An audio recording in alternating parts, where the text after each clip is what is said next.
You're listening to Miller and Moulton, exclusively on the Florida Sports Network. And now, here's Mark Miller and David Moulton. Top of the morning to you. How the heck are you, Miller and Moulton, on this 1st of June? Happy birthday, Mom. Really? Yeah. All right. Yeah, she's the first one of the moms in my world to hit the 7-8.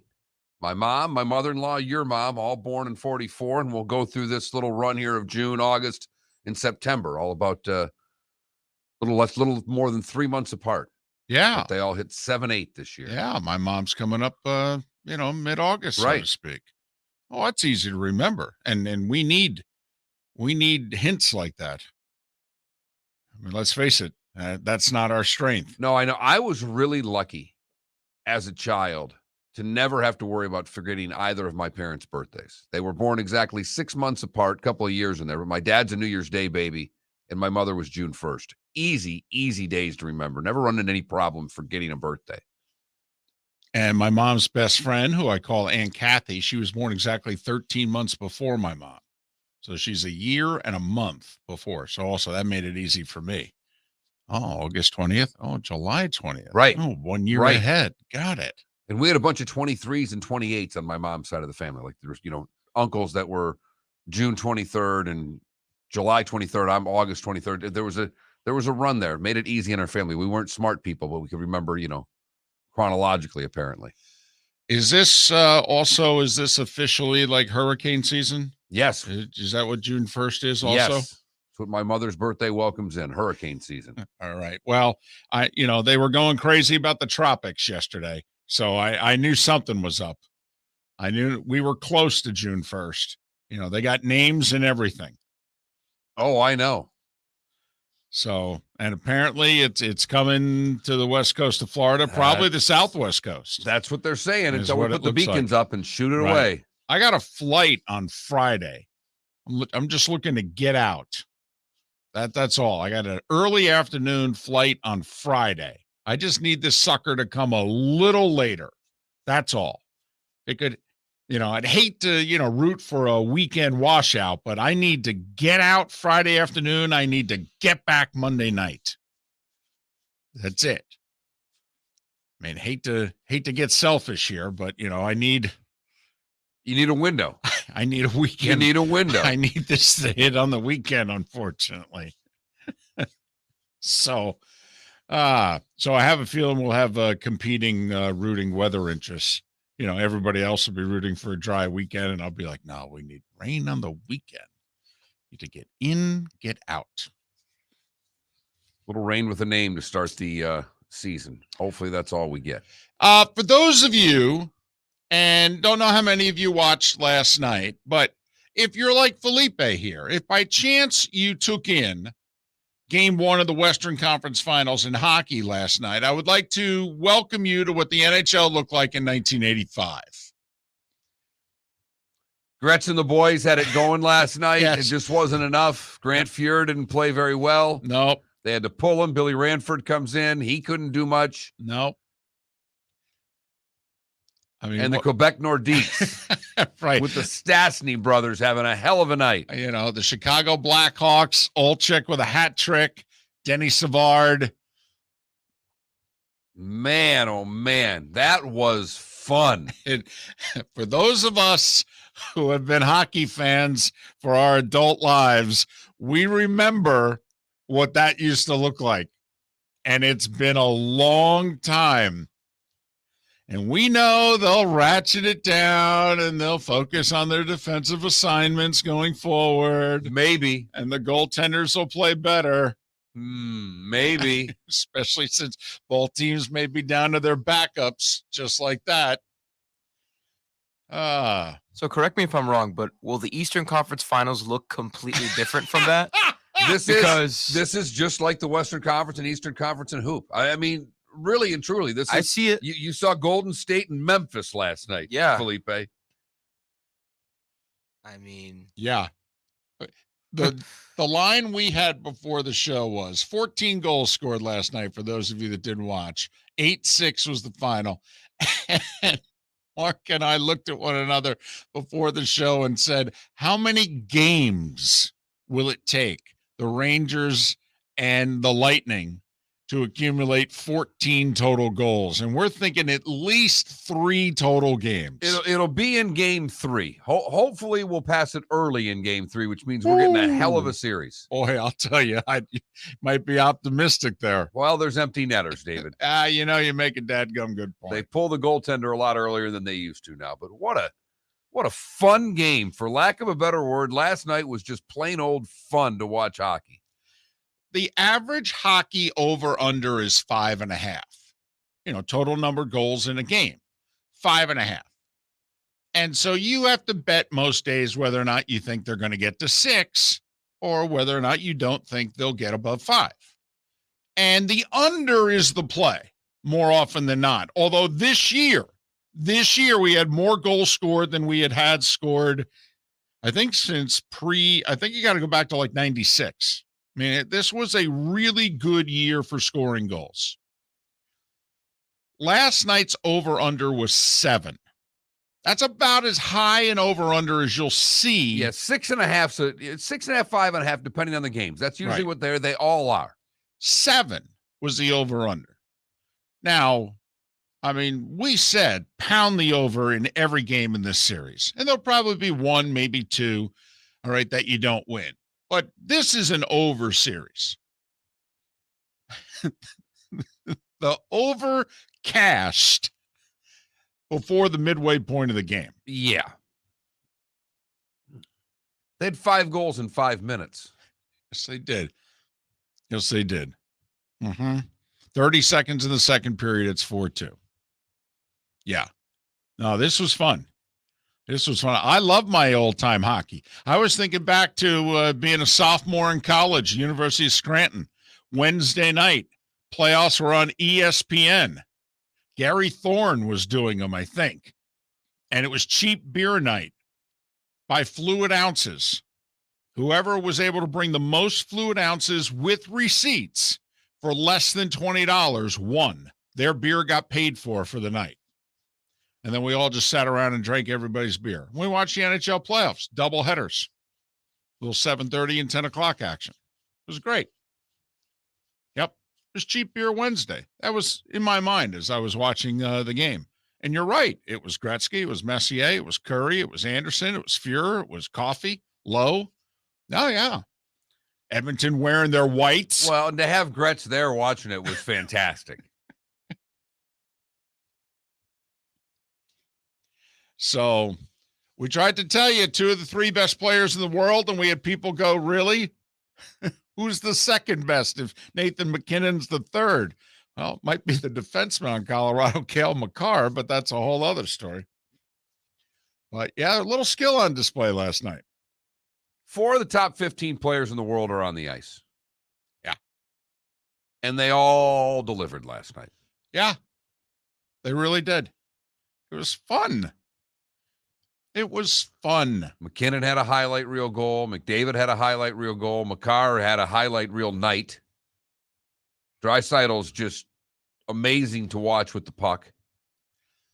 And it was great to see for one night, since both teams decided not to really play defense, you realize just how much damn skill is on skates in that league. And how much speed. Yep. Yeah. You know, 7-4 going to the third, and normally that means I can go to bed and get ready to get up at 4 a.m. No, sir. Not a chance. Not a chance. 7-4 tonight, I'd go to bed.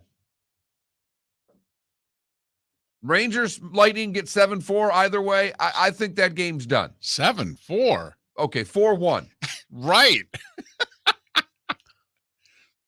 But last night I sat there, start of the third, and said, you can't go to bed on this game. This game's not over. There's no way this game is over. You kidding me? And it wasn't. But so that was fun. And then, the Heat and the Celtics begin tonight in New York, otherwise known as the Rangers and the Lightning. Arguably the two best goalies in the sport right now will be going at one another. Some elite defensemen as well. Both teams know how to back check.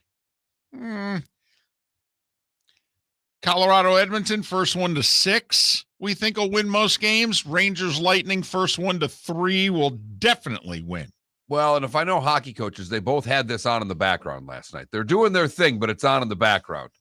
And at some point, Gerard Gallant, the Rangers coach, looked at one of his assistants and said, "What the blank is this?" Turn that off. Don't let the guys get any ideas. Don't want them playing one of these just for old time's sake. John Forslund will join us from the city that never sleeps in a little more than an hour. He's calling the Rangers Lightning series for Sports USA. Mark wearing his Seattle Kraken shirt in honor of John Forslund because his day job is the television voice of the Seattle Kraken. We'll also talk a little college football. The SEC spring meetings started yesterday. Apparently one of the great scenes in Destin, in which Nick Saban is walking down the corridors of the hotel, and so are the tourists who are there on vacation. So you got mom and dad and the kids and their, swim toys and what have you. And then there's Nick trying to walk, all serious, full steam ahead in the same corridor. I just like that the big moment of the meetings was getting the seating chart released. Jimbo not talking to anybody. Jimbo not talking to anybody. I don't blame him. I just can't wait for October 8th. 8 o'clock on CBS. They already announced it, by the way. They didn't even hold it in their back pocket. Why would they? Just said, no, we're going to College Station, prime time. Yep, we'll be there. I can just see the open now. All right, Nick making his comments and Jimbo going, I'm done. I'm done with him. That joint's going to be jumping when that game starts. It sure will. It'll be in Tuscaloosa. They lost to him last year. Defending Nick's honor will be the home faithful. This will be one of the few times in which I'll be interested because college football, coaches meet at the 50 and watch both their teams stretch and work out and they talk. They don't say anything of substance, but. No, but they have a conversation. Right. Bunch of body language experts coming up on October 8th. Miller and Moulton. Done. Mark, we're playing golf. Saturday, June 11th, a scramble at the West Bay Club in Estero. Go to floridasportsnetwork.com to sign up now. I'd like to thank Budweiser, Twin Peaks, and Southwest Florida Golf Carts. Got some good stuff there. flgolfcarts.com. Where are you going to go? floridasportsnetwork.com. Sign up for our tournament Saturday, June 11th, a scramble at the West Bay Club in Estero. Your golf will include your foursome and a chance to have lunch and awards after. Sign up at floridasportsnetwork.com. Golfers, are you bored of the same old driving range warm-up routine that's not getting you the results that you want on the course? Power up your golf swing by adding resistance bands to your range sessions with the Orange Whip Golf's Power Strap Kit. Featuring band attachments to your feet and hips, Power Strap resistance training will boost clubhead speed, increase power, improve flexibility, all with just a few swings. Buy a Power Strap Kit today. Go to orangewhipgolf.com and use code Miller10 to receive an additional 10% off the already great price of $119. David Moulton for Napa, Napa Auto Parts, and Napa Filters. Insist on Napa filters for your vehicles, or if you're a do-it-yourselfer, only buy Napa filters. Napa has a filter for almost anything on earth that moves, whether it's motorcycles, foreign and domestic cars, vans, SUVs, earth-moving equipment. You get the idea. Napa Auto Parts, Napa filters. Insist on them for your vehicles, or if you're a do-it-yourselfer, only buy Napa filters. Mark Miller for SWFL Golf Carts, or online, flgolfcarts.com. If you're looking for a golf cart, an e-bike, or an e-motorcycle, go visit Alex and the gang at SWFL Golf Carts. flgolfcarts.com online. Check out their whole inventory. If you're looking for a custom cart, they can take care of you. 2-seater, 4-seater, 6-seater, they've got you covered. E-bikes, nobody better for value and service. E-motorcycles, check them out. Again, flgolfcarts.com. flgolfcarts.com.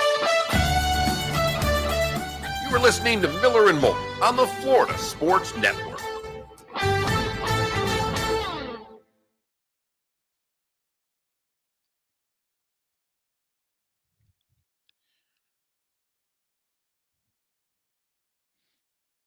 Well, Paul, it used to be like that in the NHL also, where the West was wide open and the East was not. But no, it just happens to be more of the matchups this year.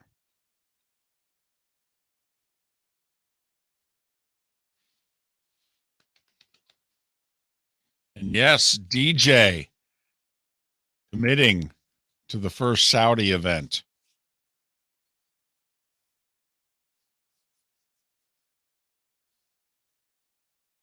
Here are all the things that today is: National Go Barefoot Day, National Hazelnut Cake Day, National Heimlich Maneuver Day, National Nail Polish Day, National Olive Day, National Pen Pal Day, World Reef Awareness Day, National Say Something Nice Day, and National Running Day.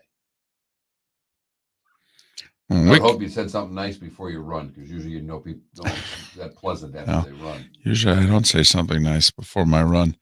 So we could go through those one by one, and really there's very few of them that are worthy of their own day. Thank you. When National Olive Day might be the best day of the whole thing. And I don't think olives are worthy of a day. I'm not an olive fan, but the people that are, Right. But a day? I mean, seems like a lot. I certainly don't think the Heimlich maneuver. I mean, besides, does that mean we only do them today? If you choke the other 364, you're out of luck. We're just not as excited about them. If you choke on an olive on June 2nd, are you screwed? The be nice to someone day? Is it be nice or say something nice? Say something nice. So today's the only day that you compliment people. Felipe, you look nice this morning. I don't know.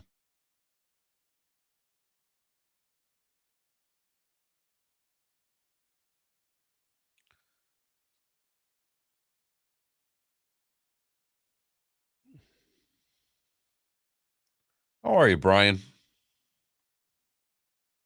Facebook, you can't see it over there. Right, Arch. The olive deserves a drink, not a day. Agreed.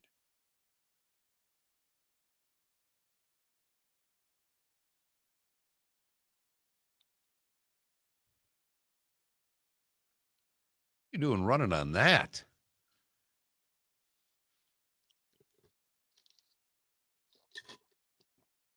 Is that Pujols? Yeah. The game-winning RBI?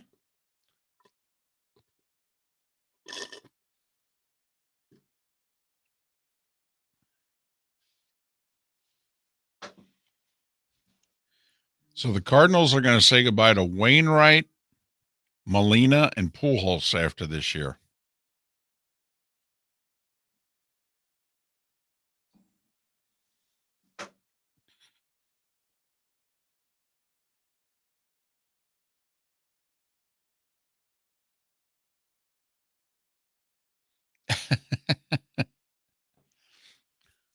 That's a funny story, Johnny Mac, but congratulations.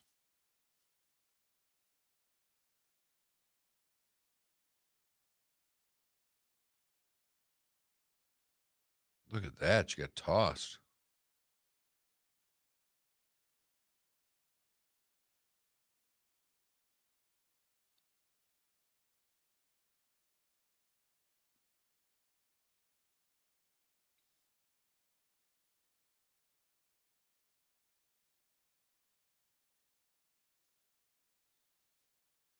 So she was grabbed and she was.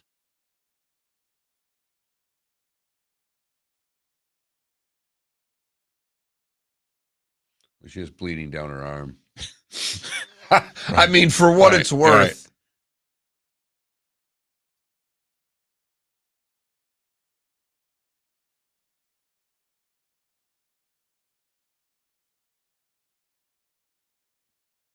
David, you have a Met question in there. Uh-oh. No, free agent. 10 seconds. I just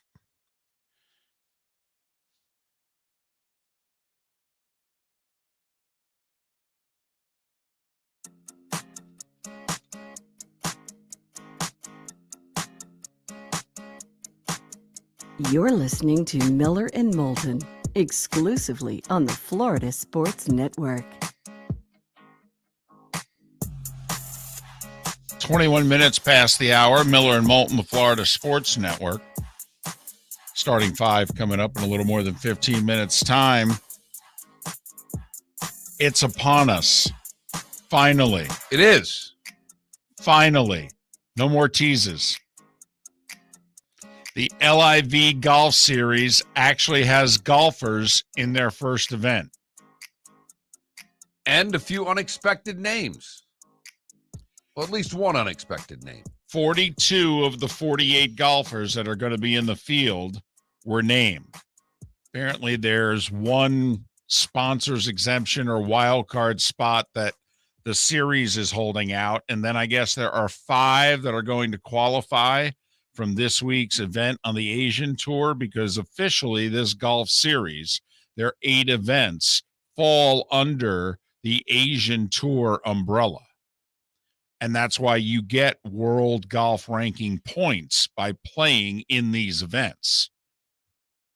Now, I have no idea if the Asian Tour, if it's weighted a certain way. I can't imagine that you get the same number of points on the Asian Tour as you do on the PGA Tour, but you do get points for playing on the Asian Tour. And so that's why these golfers they at least can get something to keep their world golf ranking at a certain level when they go play in this series.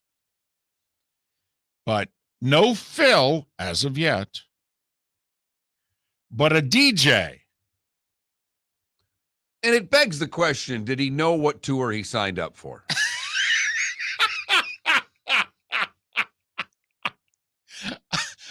Here we go. I'm really excited to play in the 54th British Open. Been working on my Roman numerals. LIV Golf Series, for those that don't know. Just happy to be back here where golf was originated. Wait, you talking Saudi Arabia or what? What are you getting at there, DJ? I think we're playing an old course. They have the old course. This is an old course. In London. Right. Okay.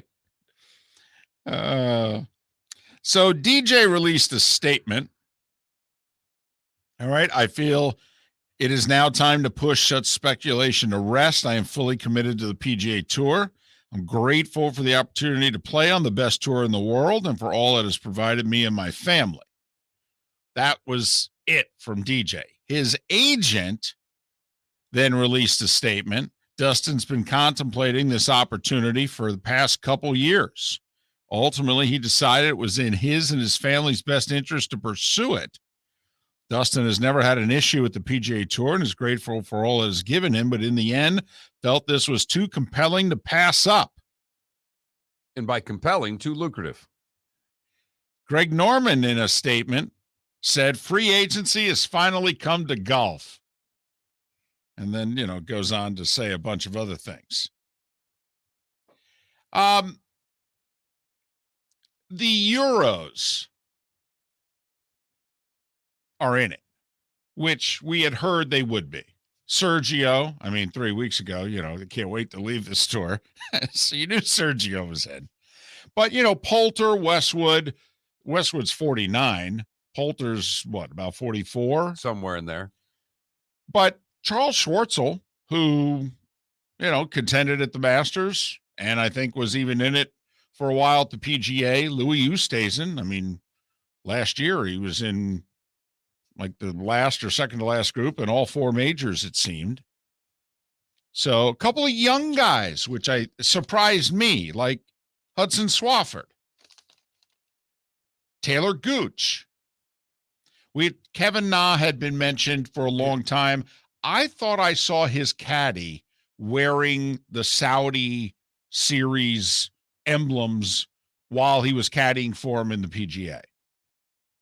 Couldn't get another close-up shot of him, but I thought I saw it, and we were trying to, get them to freeze frame it and all that, and we never did it. Here's what interests me. We've talked about, who would play in this. And Mark, you'll remember this one golfer because he's from Michigan State. He won the U.S. Amateur last year. James Piot, Piot. Right. He's in it. This might be his first professional event. I think that it is because he played in the Masters as an amateur. Okay. So, and last year's NCAA champion, Turk Pettit, P-E-T-I-T, he's in it. Koepka's brother is in it. But they've got apparently 12 members of the PGA Tour, headlined by DJ. Taylor Gooch is in it. Matt Jones. Yeah. Once again, I don't even know if we can watch it on television next week. Well, I will say something that I have not even talked to you off air about. They must be planning some kind of coverage somewhere.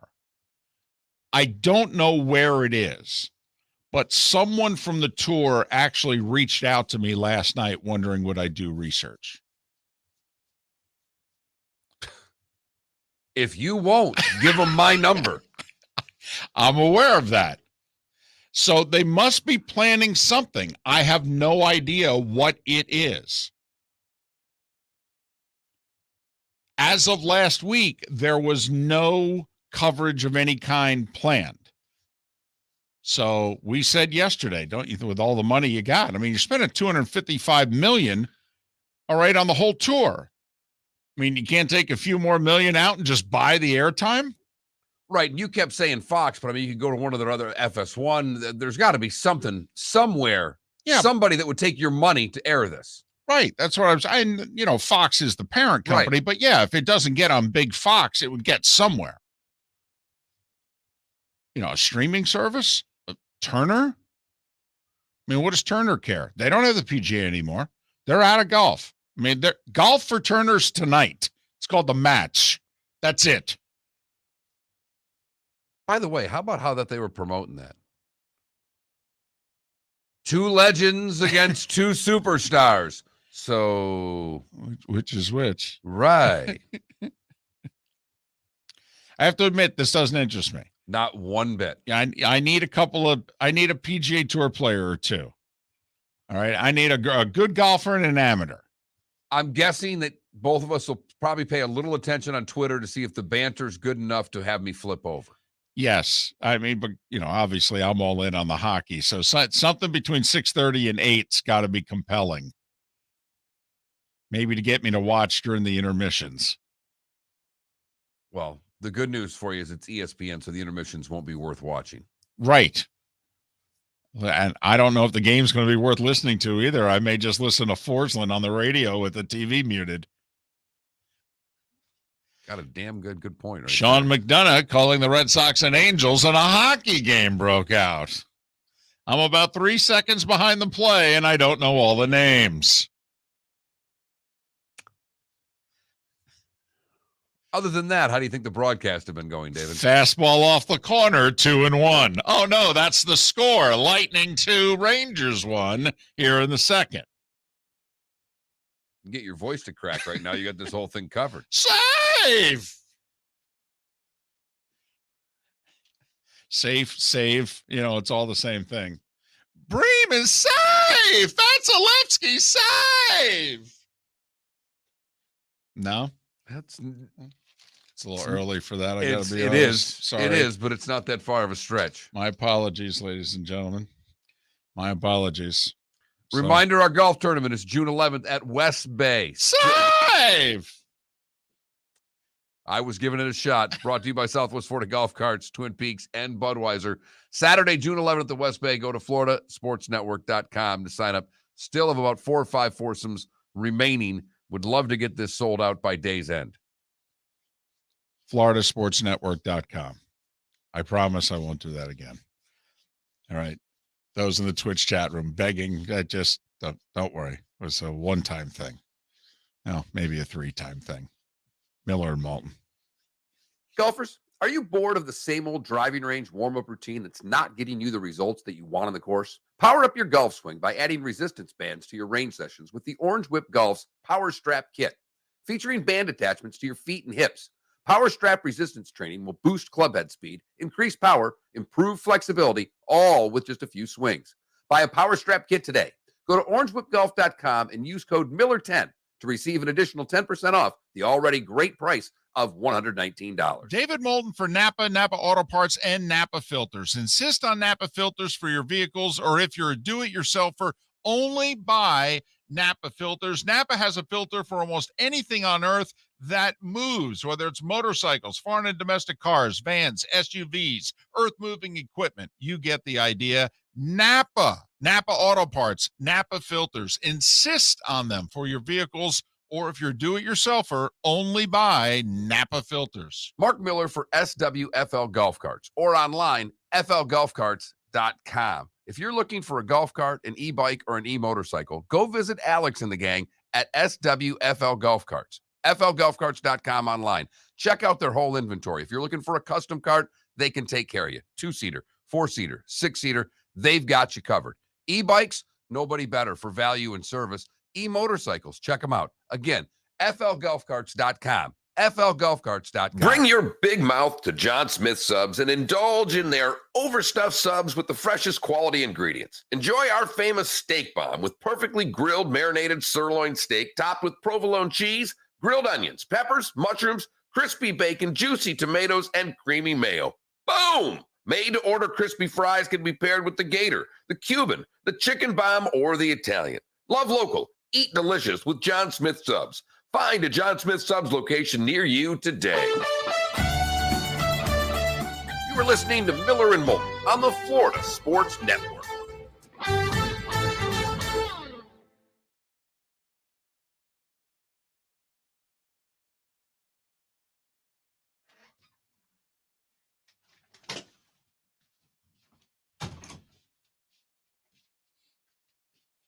I text a couple of the Fox golf people and Shane Bacon, who's at Golf Channel now, and I'm like, you heard of this guy? Nobody's heard of him. Okay.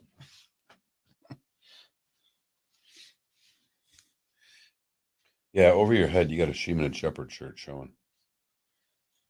Oh my God. Can't have that. There you go. I'm feeling better. Number 11. Yeah.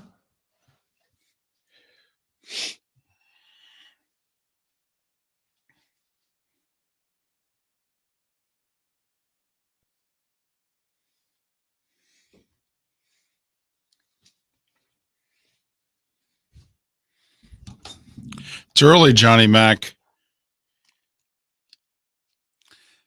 You can be forgetful. DC, I think there's no chance in the world.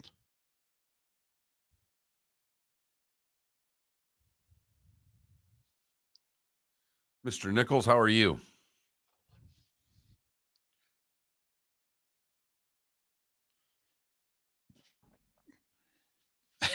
Back to commissioner's voice. Well, DJ. Oh, fine. DJ, we told you. We really don't want you doing this. I don't know why I can't play in the British Open. DJ, you can play in the British Open. Well, that's all I'm doing. It's the 54th. It says LIV. DJ, this is not the Super Bowl, and it's not the British Open. I would imagine the golf commissioner sounds a little bit like that. I think Brady was courtside for this game.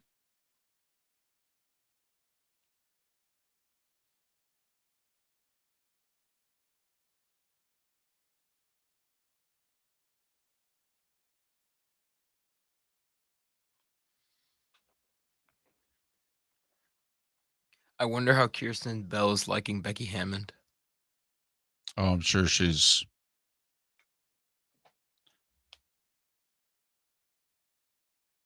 Because the Aces were already good. I like the fact they're playing her. Mm-hmm. Like what happened to the last FGCU player who got drafted, Whitney Knight. She got drafted by arguably the best team in the league, the LA Sparks. And they had nothing for her. And she didn't play, and eventually midseason they cut her because they had an injury and they wanted the roster spot for a veteran player. They could use Kirsten. She's got good size. But they're playing her. They're using her as like their 9th player. Like she's getting anywhere from like 5 to 12 minutes a night.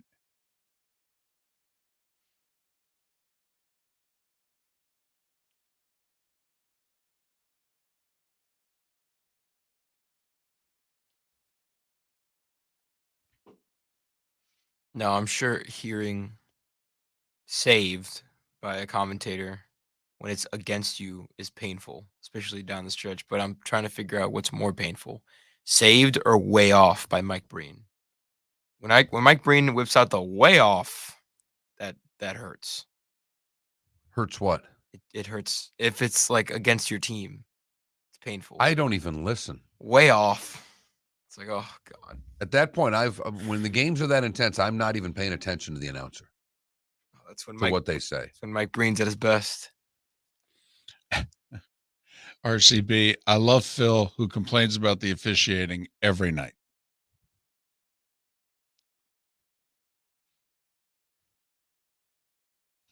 That, and he wants the Lightning to shoot more.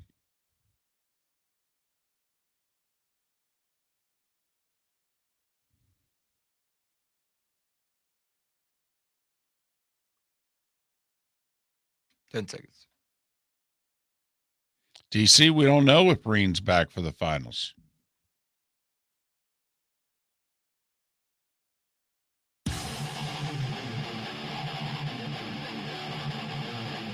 You're listening to Miller and Moulton, exclusively on the Florida Sports Network. 22 minutes before the hour. Miller and Moulton, the Florida Sports Network. John Forslund, best NHL play-by-player going these days. He's calling the Rangers Lightning on Sports USA Radio.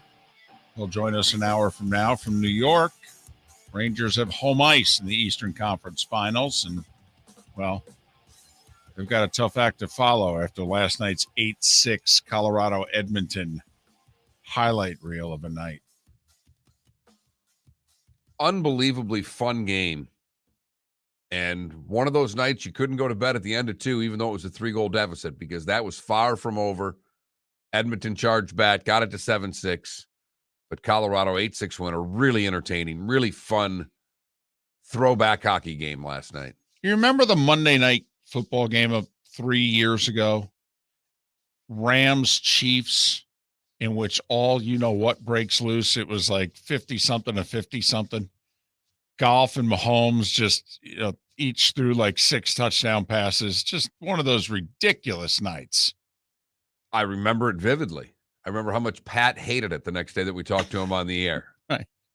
That's what I remember about that game. My initial thought, as you're saying, that it was a Monday night, and we always have Pat Kerwin on Tuesdays. And by the time we'd had Pat on, the whole football world had acknowledged that the game had changed that night. And it was one of those nights in which, defense was optional. And it was an arena football game. Yeah. And you know what? It happens. We get one of these a year, maybe 2. It just happened to be Monday Night Football, and a few people were watching, but it was fun, right? It was incredibly fun. Even you, Mr. Defense, enjoyed the game. Yes, for one night, all hell can break loose. And I love me some great goaltending. I do. I will enjoy immensely the Rangers Lightning series, where every shift seems more important than it is in an 8-6 game, and the little things seem more important. But that doesn't mean that last night just didn't bring me out of my seat about 4 different times. And a controversial, was it offsides? Was it not? Ends up leading to 2 goals, really. It is the most punitive of all challenge results. If your challenge is right, great. You win. If your challenge is wrong, you get a 2-minute delay of game penalty. I think it's too punitive. I think every team should get one challenge free of charge. You want to challenge a second play, then you risk the penalty. By the way, if you get your first challenge right, then I still think you can challenge. If you get it wrong, then you risk the penalty. I don't know what you like more, a diva receiver or a challenge. Diva receiver. Boy, I tell you what, challenge is moving up the ladder, though. No doubt. I mean, it medals, put it that way. It medals. But I mean, there's nothing like a diva receiver, Mark. Not my world. Time now for The Starting Five. 5 stories you need to know. It's the Starting Five on Miller and Moulton. Here's number 1. Deshaun Watson now facing a 23rd lawsuit. Unnamed woman came forward after watching HBO's Real Sports last week when 2 of the other 22 women came forward, went public.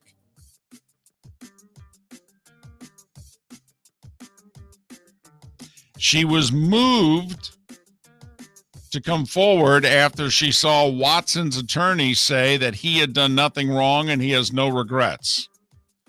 The NFL, of course, says they're nearing an end to its investigation, but will give no timeline. I do think it just makes life messier for the Browns. Don't know if it'll do anything to affect what it is the league's going to do and when they're going to do it, but I do think it makes life messier for the Browns going forward. And it gives you all the more reason to not cut Baker Mayfield. All right, let's just tangent for a second. So let's just say they suspend him for the year, which neither one of us thinks is going to happen, but let's just say they do. And the Browns call up Baker. All right, he is still technically under contract. Thank you. Right, but what do you think the odds are that Baker tells him to go pound sand? Well, they're pretty high, but I would just say to Baker, where are you going to go?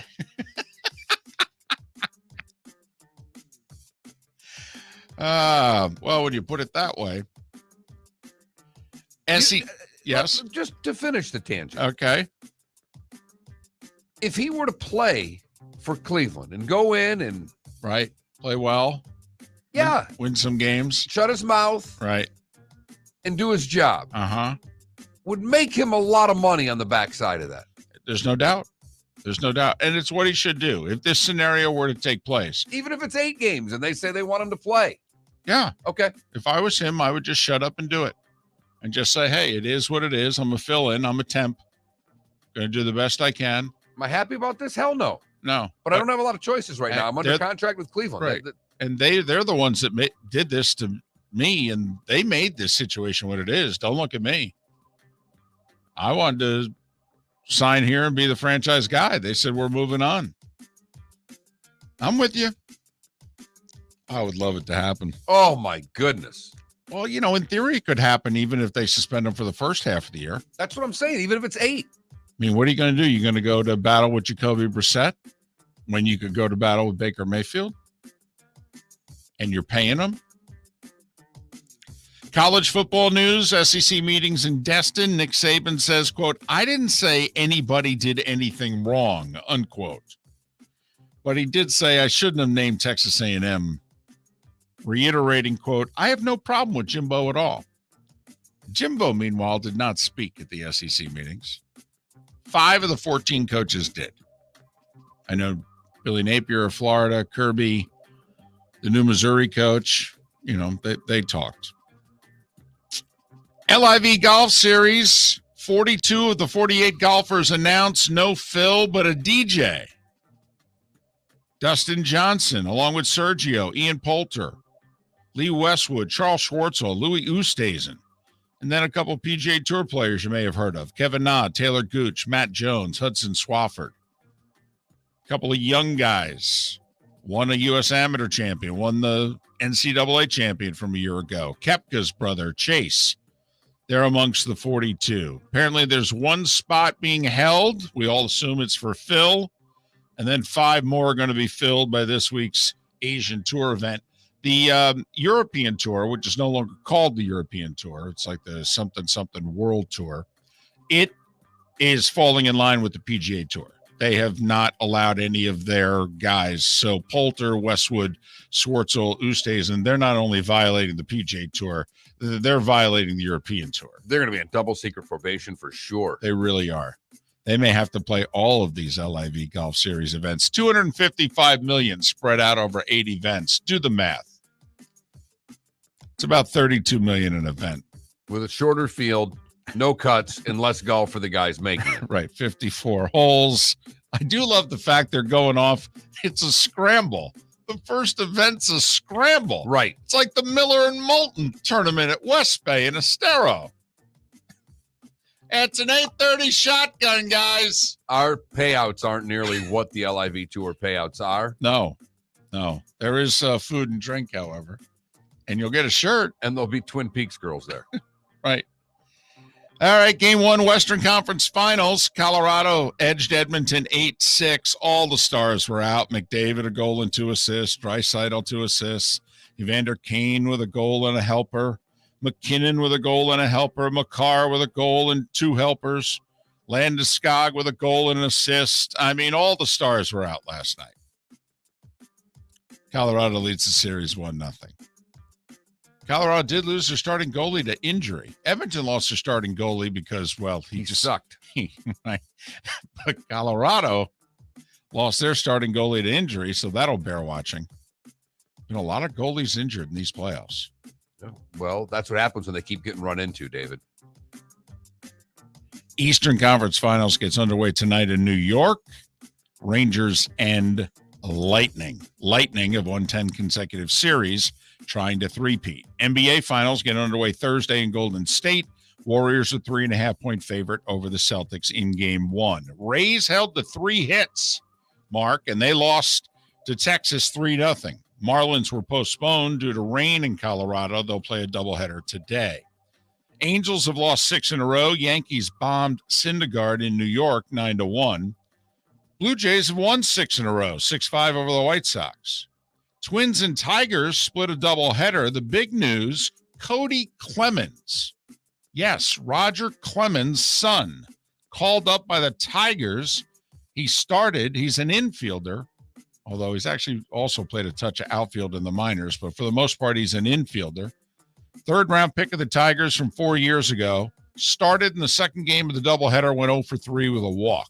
In the first game, not that it really matters, but if you like those umpire audit, it was the worst strike call of the season happened against the Tigers. It was a pitch that was like 6.5 inches below the plate. It was just gross.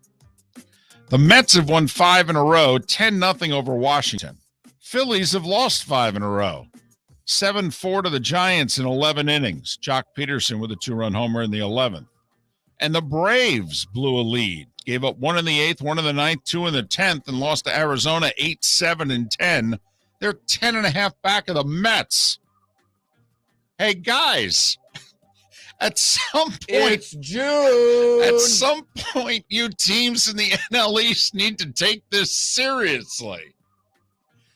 Cubs edge the Brewers 8-7. Combine that with the Cardinals edging the Padres 3-2 and 10, and St. Louis is 3 back of the Brew Crew in the Central. Red Sox gave up 2 unearned runs and lost to the Reds 2-1. Where are you going to go? Cleveland over KC 8-3. Ooh, which means that Kansas City now has the worst record in baseball. Wow, let's give it up to the Royals. Wow, I mean, you have to really do something to catch the Reds. I mean, Who were 3-22 about 3 weeks ago. Well done, boys. Wow. That's some good, and by good, we mean awful playing. Seattle 10-0 over Baltimore. Pittsburgh, the Pirates have just taken back-to-back series from the Dodgers. That's all you need to know about baseball, okay? 5-3. which makes it that much more impossible of what the Reds did over the course of those games. You mean 1-20 in a Yes. 3-week stretch? But here we go. Time to guess the attendance on a Tuesday night in Oakland. All right, I'll put the over-under at 4,400. Under. Who are they playing again? They are hosting the Houston Astros. Now, remember, they did 8,000 Monday late afternoon. Right. No one worked on Monday. This is Tuesday. That's why I cut it in half. Under. Over. 3469. I can never get it right. Under is the play. 3,469 on a Tuesday night in Oakland for Major League Baseball. Rafael Nadal and Novak Djokovic played for the 59th time yesterday. Over 4 hours to play 4 sets. Nadal, 7-6 in the fourth. He advances to the semifinals. And once again, why Rafael Nadal was the 5th seed on clay is the most ridiculous thing we've ever heard. You know, my wife follows sports. She's not a sports fan anymore, but she does like tennis, and she said the same thing. She looked at me and she goes, why is he a 5 seed? I said, we've been talking about it for a week. Have no idea. So they say Nadal has to win 2 more matches to win his 37th French, but it kind of felt like a final yesterday. Coco Gauff, the 18-year-old, her first ever Grand Slam semi. She beat American Sloane Stephens 7-5, 6-2. She is yet to lose a set at the French. And that was the Starting Five every weekday morning at this time on Miller and Moulton. You said the Nadal match was 4 hours long? for 4 sets, yes. Not a single second on national television. Tennis No, Channel. Tennis Channel. I don't have Tennis Channel. I'm sorry. Most people don't. How do you not nationally televise that, though? Because Well, one, it's in France, and the Tennis Network has the rights to everything until you get to the semis. ESPN bailed on the French Open. They have the international rights, I believe. But that's why it was not readily available in the States. No one watches it. Yeah, unfortunately. I was so upset that I couldn't watch it. And we're going on what now? 11 months since Serena's played? I mean, she got hurt at Wimbledon last year. No sign of her. I mean, she may be done, and Federer may be done too.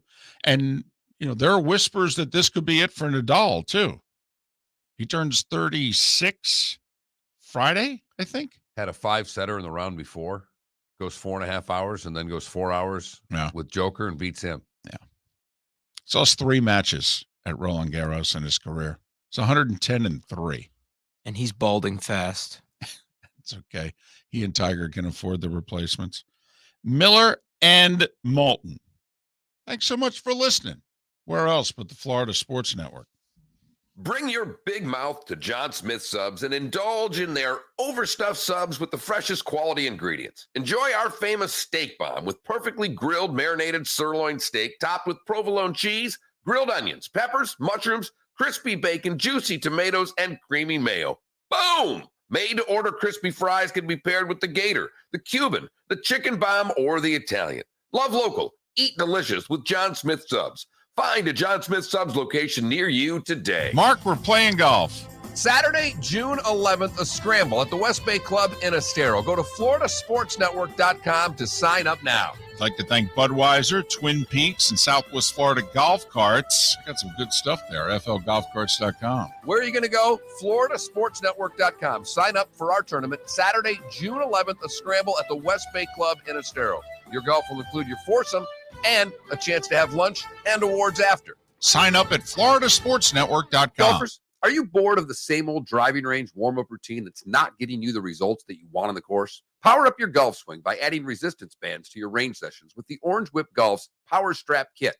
Featuring band attachments to your feet and hips, Power Strap resistance training will boost club head speed, increase power, improve flexibility, all with just a few swings. Buy a Power Strap Kit today. Go to orangewhipgolf.com and use code Miller10 to receive an additional 10% off the already great price of $119. David Moulton for Napa, Napa Auto Parts, and Napa Filters. Insist on Napa Filters for your vehicles, or if you're a do-it-yourselfer, only buy Napa Filters. Napa has a filter for almost anything on earth that moves, whether it's motorcycles, foreign and domestic cars, vans, SUVs, earth-moving equipment. You get the idea. Napa Auto Parts, Napa Filters. Insist on them for your vehicles, or if you're a do-it-yourselfer, only buy Napa Filters. Mark Miller for SWFL Golf Carts, or online, flgolfcarts.com. If you're looking for a golf cart, an e-bike, or an e-motorcycle, go visit Alex and the gang at SWFL Golf Carts. flgolfcarts.com online. Check out their whole inventory. If you're looking for a custom cart, they can take care of you. 2-seater, 4-seater, 6-seater, they've got you covered. E-bikes, nobody better for value and service. E-motorcycles, check them out. Again, flgolfcarts.com. flgolfcarts.com. Bring your big mouth to John Smith Subs and indulge in their overstuffed subs with the freshest quality ingredients. Enjoy our famous steak bomb with perfectly grilled marinated sirloin steak topped with provolone cheese, grilled onions, peppers, mushrooms, crispy bacon, juicy tomatoes, and creamy mayo. Boom! Made-to-order crispy fries can be paired with the Gator, the Cuban, the Chicken Bomb, or the Italian. Love local. Eat delicious with John Smith Subs. Find a John Smith Subs location near you today. You are listening to Miller and Moulton on the Florida Sports Network.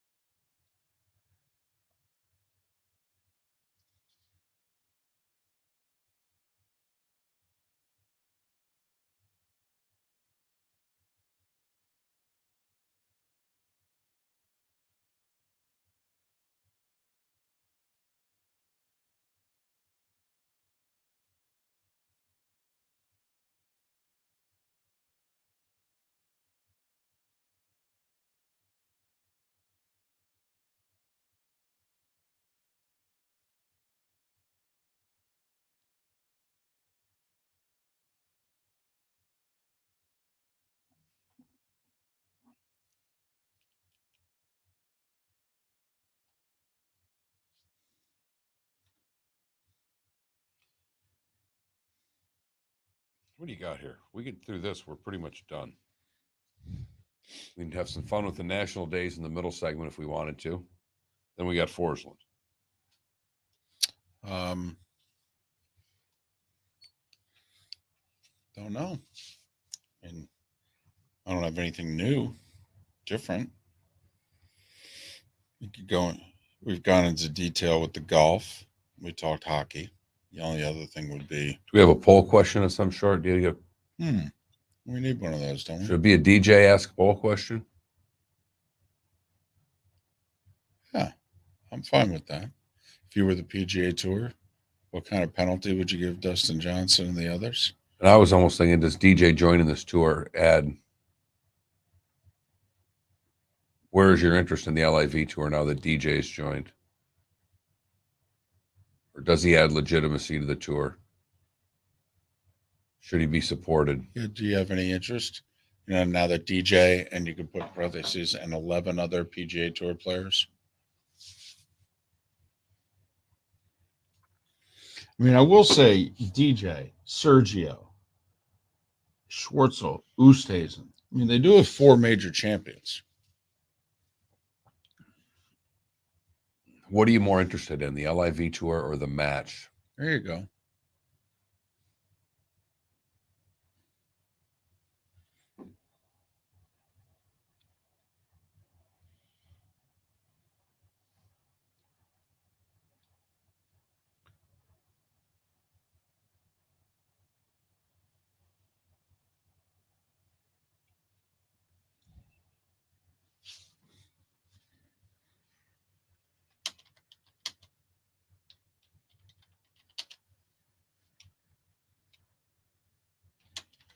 Yeah, why does everybody think with Hicks signing that they're not going to still try to sign Sue? Oh, I don't. 10 million they gave Akeem Hicks. I should have thrown that in there. Talk about that. I don't know if there's money left for Sue. I mean, Sue's been playing for about 8 and change. I think they basically gave Sue's money to Akeem Hicks. Well, they don't have JPP back either, right? Not yet. No, and no Gronk.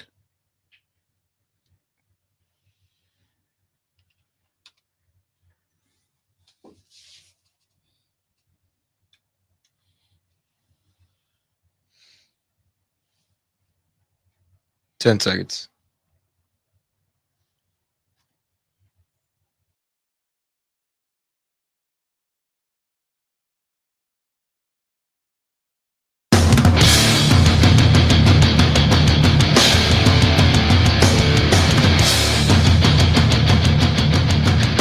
You You are listening to Miller and Moulton, exclusively on the Florida Sports Network. And now, here's Mark Miller and David Moulton. Hour number 2 of Miller and Moulton on this hump day, the first day of June in 2022. Thanks so much for being with us, Miller and Moulton, the Florida Sports Network. Happy birthday to my mom, 78 today. Happy birthday, Mom. Way to go, Mom. Good job. Good job. Being born? Well, yeah, and getting to this point. I'm putting up with you. I mean, come on now. I mean, come on. She's barely had to put up with me on a daily basis now for over 30 years. I mean, Right. I understand how it works, you know. I mean, she's divorced 2 people, so she's divorced one and buried another since then. Listen, there's a lot of conversations that can come off that sentence. I'll try to just move on. Miller and Moulton on this Wednesday. There was something that I left out of the starting 5, and I didn't do it strategically. I just goofed because news kind of came about in the evening yesterday, and I just didn't jot it down. But Tampa Bay Bucks made a signing yesterday. He's a good player. Keem Nicks, defensive lineman. I mean, between him and Vita Vea, I mean, you know, a couple young guys around him. I mean, they'll be formidable up front, but it begs a couple questions. Right. Is it the end of Ndamukong Suh's run in Tampa? Which most think that it is, but he is still unsigned. It's Right. not impossible that he would still sign with Tampa, but one thinks that the money that they just gave was the money that Suh would have gotten.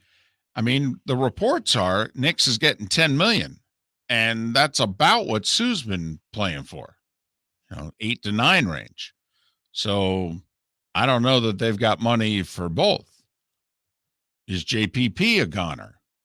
Also, and remember, Gronk's still trying to figure out what he's doing. And general manager Brady wants to hold out hope that Gronk is going to join him at some point. I mean, Strahan joined the Giants the Tuesday before the opener, his final year, and they went and won the Super Bowl, and he had double-digit sacks. So I do think Gronk could show up pretty damn late to the party. Pretty sure he knows the playbook. Right. He's got good chemistry with the quarterback. Right. I mean, the opener for the Bucks is September 11th, correct? Last time I checked. I mean, I think Gronk could show up September 1st. He'd be all right. They got Cameron Brate. They drafted a couple of other tight ends. They lost O.J. Howard, but they'll be okay. Gronk could work his way in. Brady could even say, first couple games, I'll just use you in the red zone. Block a couple times, spin off one of those blocks and cut. Might need a first down out of you. Yeah. I'll play you on my fantasy team. I'll throw you one a game early on just to make you part of the team again. But so Akeem Nicks, good signing, good player. Showing you that there are still quality free agents out there. There's like 24 of them. There really are. Don't know how much money people have left, but I mean, think about it. I hate to say it this way, but if you're a corner, Arizona needs one. Unfortunately, 25-year-old corner they signed 2 months ago died in a car accident Monday. I mean, don't laugh. I'll bet you the Giants went, oh, man, because they could have held on to Bradbury and made him a June 1st cut. And if they had, I think Arizona's on the phone going, hey, can we work something out for James Bradbury? We need a corner. Have you seen the division we play in? Even though we think Seattle's not very good, they got 2 wide receivers. Is Hicks better than Suh right now? I don't know. A little different of a player, a little bit, not much though. No, I think they're about the same. Ndamukong Suh was incredibly reliable for the Tampa Bay Buccaneers. He's a durable player, and he took far fewer snaps off with the Bucs than he has with certain other teams. He was all in Tampa.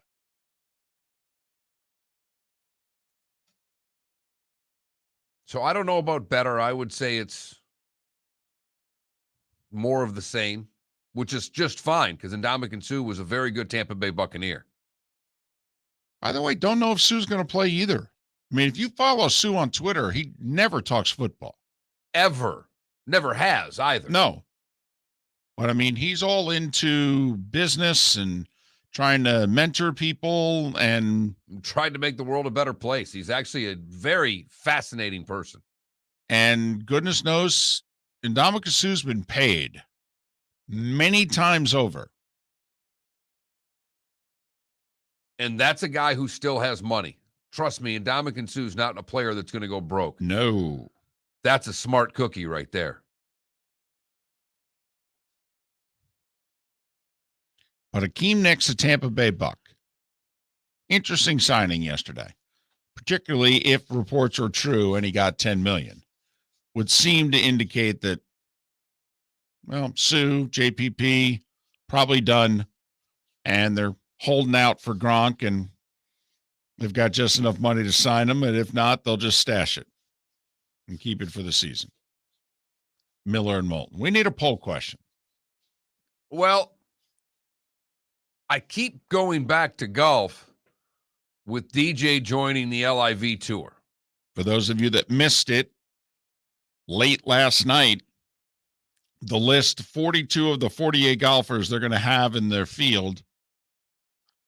DJ released an official statement. Mark, how did it go? Very excited to play in the British Open. It's They've not, been having this tournament a long time, and to be a part of the 54th is great for me. it's not, just because it's in London, DJ, it's not the British Open. No. It says right here, LIV. I checked with my agent. He said that's 54. I've been working on my Roman numerals. It's not a Super Bowl, and the British Open's been around for a lot longer than that. Huh? Then what am I playing in? Just never mind. Never mind. Just go golfing with Paulina and Wayne, and just I guess we'll see you at the U.S. Open, DJ. Thanks. I like the question that you guys posed earlier about the total goals in the Rangers series. It's too small. Too small. We'll get 34 people to vote on that poll question. That's true. You could be one of them, though. That'd be fine. So you want to do a golf poll question? What are you more interested in, the LIV tour or the match tonight? LIV. I have no interest in the match, and I mean zero, zilch, none. What? I have none. No. There's not I mean, 4 quarterbacks playing golf doesn't interest me at all. 2 pros and 2 quarterbacks, I would be checking it out. I won't watch a second. No, I won't either. Unless something outrageous appears on Twitter, at which point during the intermission of the hockey games tonight, I'll flip over for 15 minutes. Now, the only reason I might put it on is just to drive my wife crazy because they'll say Tom Brady 67 times.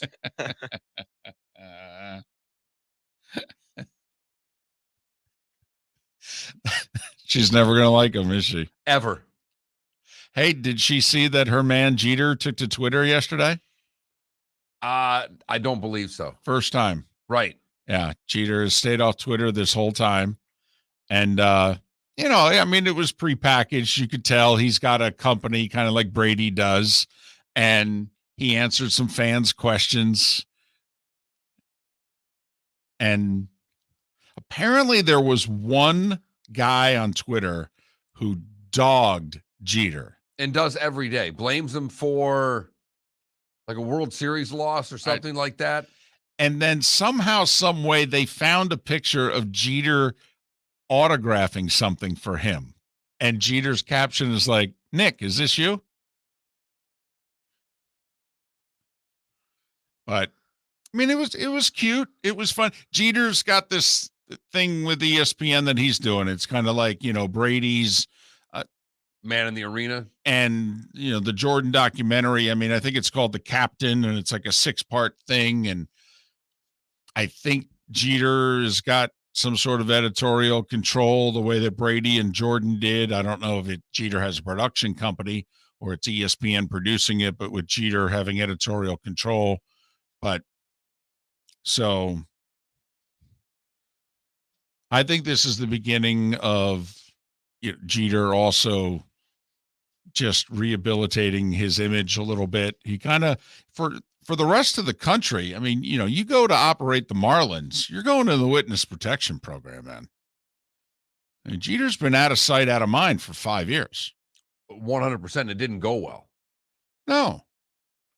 He ended up losing the power battle. He's out. And you're right. I think Jeter's now going to jump back into I don't know if it's the media world, but jump back into the world, so to speak. I think he's positioning himself to run the Yankees. It's just my own theory. I mean, Cashman's been running the team since what, 98? It's a long time. It's a long time. Jeter's a young guy. He can wait this out.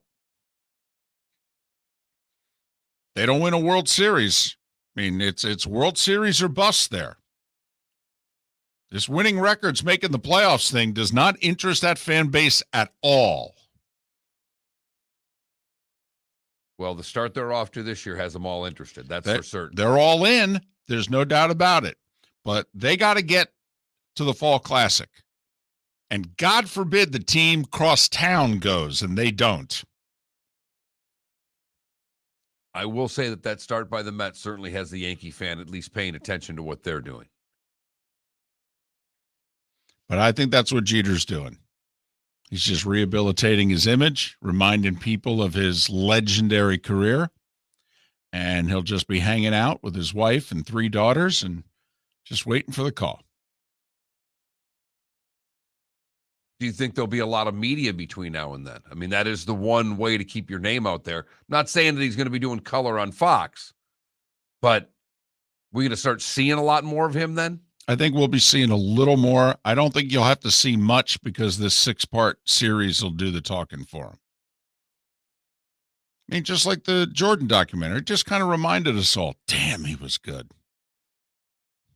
I think that's what the Jeter documentary is going to be. And what's it going to stir up for all those Yankee fans? And come on, they're going to watch that. They're going to go, God, can't we do that again? Why can't we do that again? We don't have a Jeter. Got to get ourselves a Jeter. What's he doing? Way more important than a Joe Burrow. It's the original Joe Burrow. You know what we could use? A Derek Jeter. Golfers, are you bored of the same old driving range warm-up routine that's not getting you the results that you want on the course? Power up your golf swing by adding resistance bands to your range sessions with the Orange Whip Golf's Power Strap Kit. Featuring band attachments to your feet and hips, Power Strap resistance training will boost club head speed, increase power, improve flexibility, all with just a few swings. Buy a Power Strap kit today.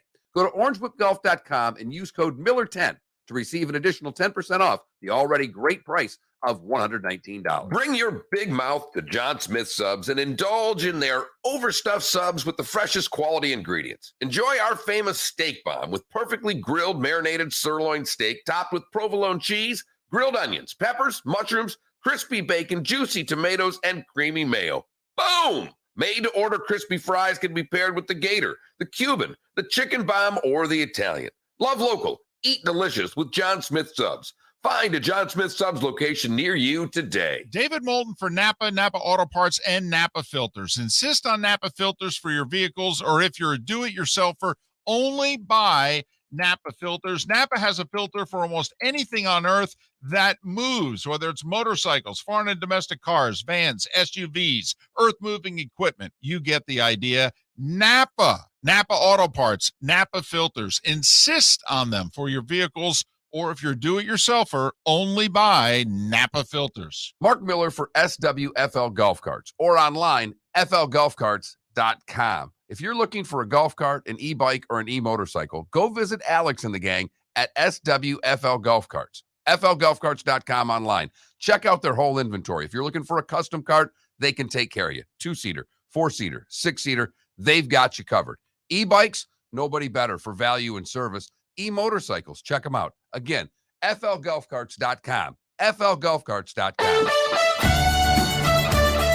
You were listening to Miller and Moulton on the Florida Sports Network.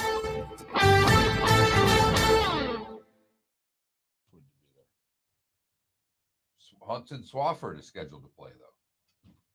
Do we have a Westwood? No, we have a Gary Woodland.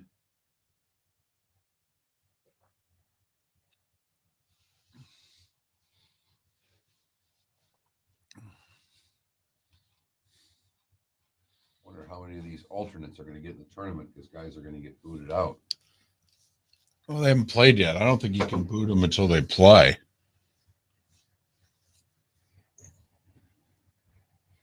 I actually watched college golf yesterday on television. Did you see the Oklahoma kid miss a 3-footer? No, I saw the end of Arizona State Pepperdine, and I was really rooting hard for the Arizona State kid because the Pepperdine guy was pushing his clubs, not carrying them.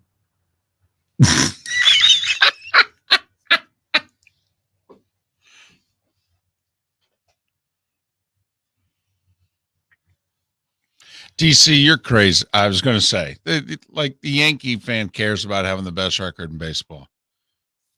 Yankee fan hasn't been to the World Series in 13 years. That's all they care about.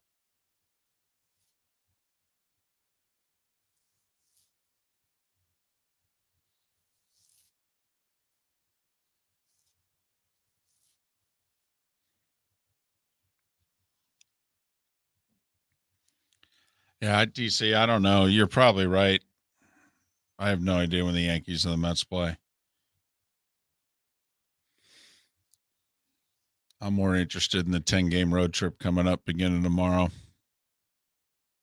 You should be. Go 4-6. Oh, yeah, totally. Totally. Dodgers, Angels, Padres. I'd take 4-6 right now. Well, they are just destroying bad pitching, though, right now. That lineup is killing it.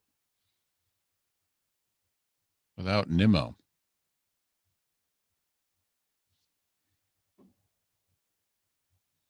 You know, Mello, we thought about that as the bowl question. What should his penalty be? But I think we did a question similar to that. We've done so many penalty questions with the LIV.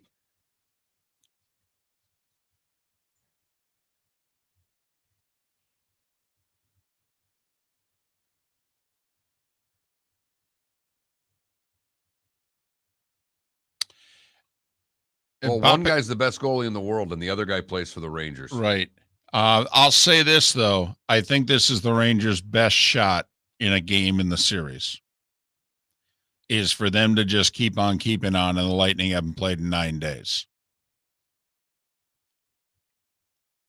I can quote you many a time in which the team with the long layoff takes a little while to get back up to speed. Now, the Lightning, may just go out and work the Rangers tonight. But I think it's their best shot to win a game in this series.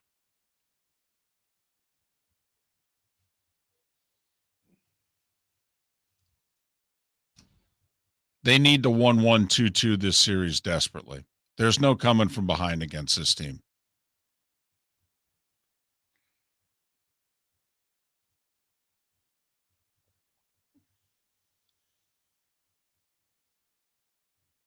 If you're the Rangers, you take 2-2 right now. Oh, yeah. Right now, you'd sign up for 2-2 coming home for Game 5. And the Lightning would never sign up for it. Do we just do who wins the series? As a poll question? Yeah. Oh, okay. So you didn't do the poll question? I have not put anything up. Oh, okay. We can do that. So you didn't do the LIV or the match? No. Okay. Yeah, sure. Oh, very funny, Mello.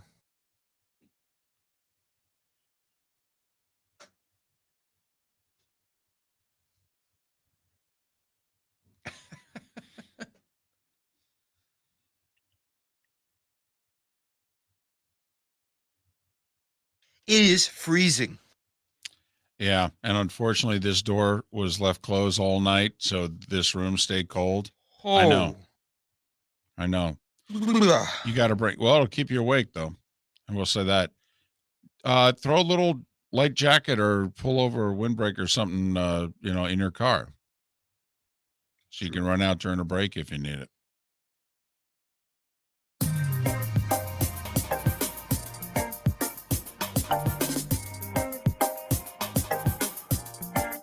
Welcome back to Miller and Moulton, only on the Florida Sports Network. 21 minutes past the hour. Miller and Moulton, the Florida Sports Network, floridasportsnetwork.com. You ever miss any part of the show? Download our podcast, floridasportsnetwork.com. It's also where you go to vote in our poll question. It's where you go to sign up for the golf tournament. Are you getting the idea that the place to go is the floridasportsnetwork.com? It's got everything, man. Except me doing a blog. Got yelled at yesterday. I got to start writing again. I know. Apparently I'm decent at it. You want me to start doing today was the day when, and if you got to start writing? Do I need to take that back so you write? That's not a bad... Is that a decent trade? That's a compromise I like. You used to do today was the day when. You're serious about that? I would do that. I would do that for you. Mark used to do today was the day when. Yeah. And the only reason that I did it was when in our second act, we were a 3-hour show, and our last segment was shorter than our current last segment. And yes, Mark did it. And we did today was a day earlier in the show. Right. 7:45, something like that. And it balanced what we were all doing with the show. When we first started our third act, Mark was doing everything. And I was contributing nothing except from 6:01 to 9:56. And so I said, hey, let me take on a little more so I can, come close to 40% contribution. But now that we've kind of got things settled out, all right, I would do that. I like that. Thank you. There you go. So this will be it then. That's right? it. You're retired after today. So this is my last one. So I got to go home and do some work because I can't be writing on chicken scratch like that. Come on now. I got to print them and save them. And love me my Pig Latin I got here. Got cross outs. I got arrows. I know it is spectacular. This is what the shot sheets used to look like when you were doing the local sports and you were, writing down the highlights at 11:09, just quickly writing them down and draw the arrow. And there you go. Make sure you remember them. It's live TV. Don't screw up the order. But one of the things David and I got on in Act 2 was all of these silly, stupid National Day of the Year things.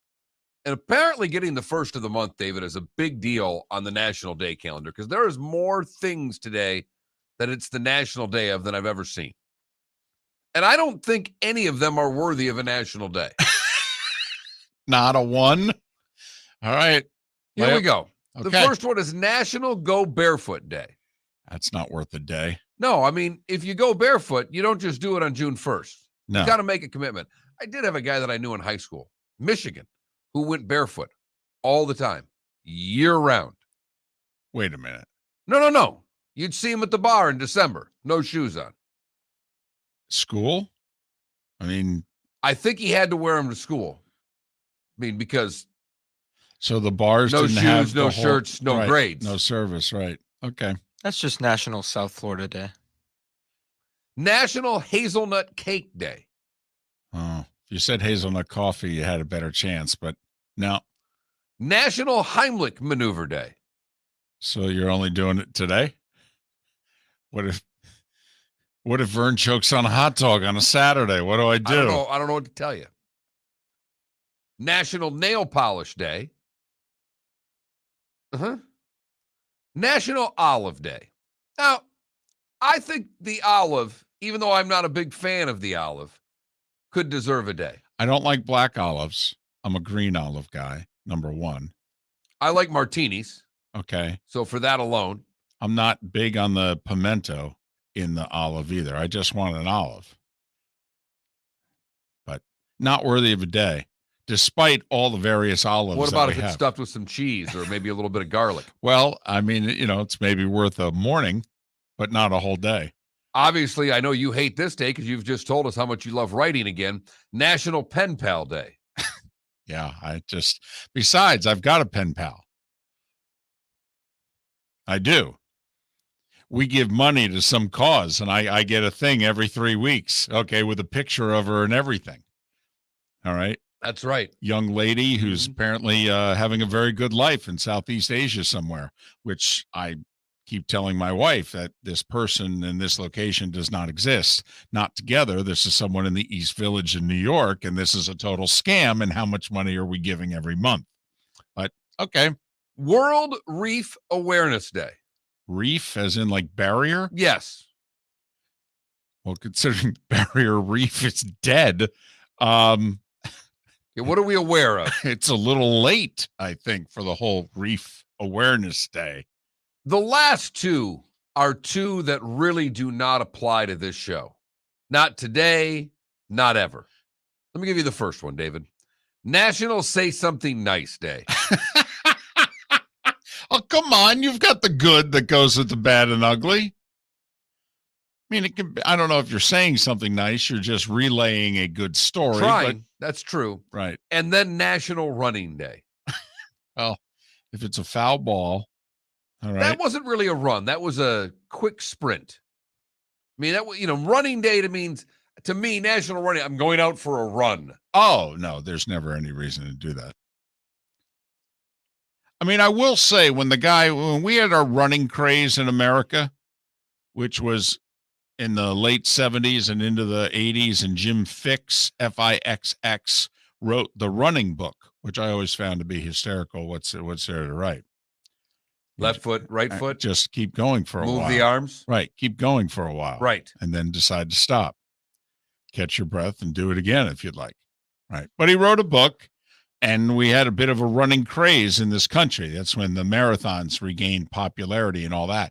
When he dropped dead of a heart attack while jogging, okay, I thought that should have ended the whole running thing. And for some reason it didn't. But it did for me. I will say that was it for me. I ran in junior high school and was running going into high school. And then shortly thereafter, he dropped dead of a heart attack. And I go, well, this is stupid. I'll go back to eating White Castles and playing golf. Yeah, no one's ever dropped dead of a heart attack from that. Well, and if they have, who cares? They're eating White Castles and they're playing golf. At least they're not running. Not a thing that you can say there that I can argue with. No. David. By the way, what if we had National White Castle Day? National Play Golf Day? Now that's stuff worthy of a day. I would argue. Not any of this stuff. Plus, I'm confused. We only do the Heimlich today? I mean, what? Or if while we're doing it today on someone, we're celebrating it. Jack! Come here! This is our day! I got that. Jack! National Heimlich Day! Spit that hot dog out, Jack! Don't you die on me, Ray! Not on National Heimlich Day! You know what's funny? You just went all Ray Donovan. Abby, the actress on Ray Donovan, who said, "Don't lie to me, Ray, don't lie to me." She's 52 today. Happy birthday. Paula Malcolmson. Don't lie to me, Ray. Don't you lie to me, Ray. Abby is 52. Sometimes I wish I had someone around my age so that I can say references that you two won't understand. A little backfire. That's a Ray Donovan reference. The show was on Showtime for the last 8 years. It's been on for a couple years, but before that, a nice 7-8 year run. It's not that old of a reference. Well, then that's on me. Sometimes it happens. Now, I will say, though, with your age, who knows, it started, you were still living at home. I don't know if your parents would have let you watch Ray Donovan when it started, in all seriousness. Yeah, but I don't see Felipe as a guy who really went by the rules that mom and dad gave him for television watching. I could see mom and dad being in bed and Felipe watching whatever the hell he wanted. When they left the house and they went out on date night, did you behave or no? I mean, I just play video games. That's the thing. I play it. It was that, but not for shows, for video games. So it was Grand Theft Auto. Yep. Even though he wasn't supposed to be playing there you go. Undergrad. See? Grand Theft Auto 4. Undergrad dad in our Twitch chat room goes, "I'm in the same boat as you, Felipe." Now, what can I say? The two hosts are in their 50s. At least we're not trying to be top 40 DJs on this hot rock and flame throwing FM. Golfers, are you bored of the same old driving range warm-up routine that's not getting you the results that you want on the course? Power up your golf swing by adding resistance bands to your range sessions with the Orange Whip Golf's Power Strap Kit. Featuring band attachments to your feet and hips, Power strap resistance training will boost club head speed, increase power, improve flexibility, all with just a few swings. Buy a power strap kit today.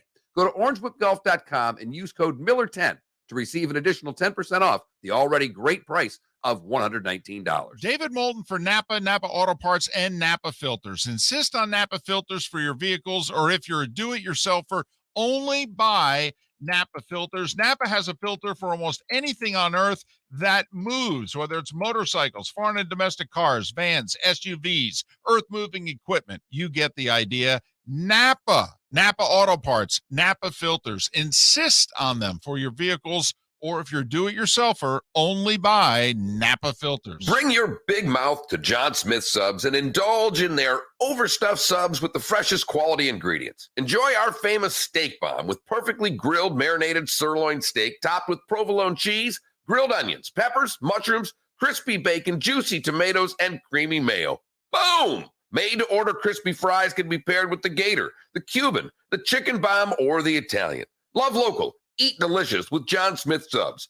Find a John Smith Subs location near you today. Mark, we're playing golf. Saturday, June 11th, a scramble at the West Bay Club in Estero. Go to floridasportsnetwork.com to sign up now. I'd like to thank Budweiser, Twin Peaks, and Southwest Florida Golf Carts. Got some good stuff there, flgolfcarts.com. Where are you going to go? floridasportsnetwork.com. Sign up for our tournament Saturday, June 11th, a scramble at the West Bay Club in Estero.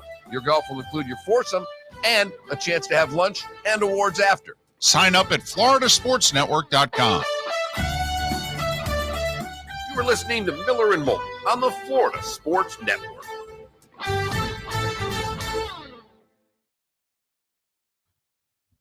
Barry Melrose needs to have someone take him shopping. Same suits. Well, he's got the black pinstripe on that's a size too big for him. It looks like he got smaller, like he shrunk as he's gotten older.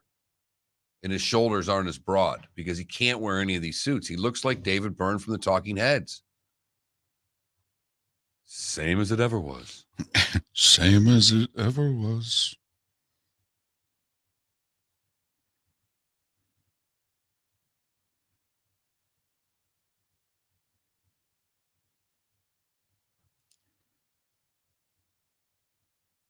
I mean, look at that. Look at the wrinkles in the arms. The thing's Yeah. falling off of him. Yeah, it is. They just take it in and get it tailored, Well, dude. the other thing I would say is, with this, since it's all gray, it makes them look a lot older. Look at how that's a 3-button suit, which they're not in style anymore. Like, look at the pants. They're not hemmed. Look at that. He's an unmade bed. Yeah, if nothing else, he needs a tailor. Yeah. Desperately.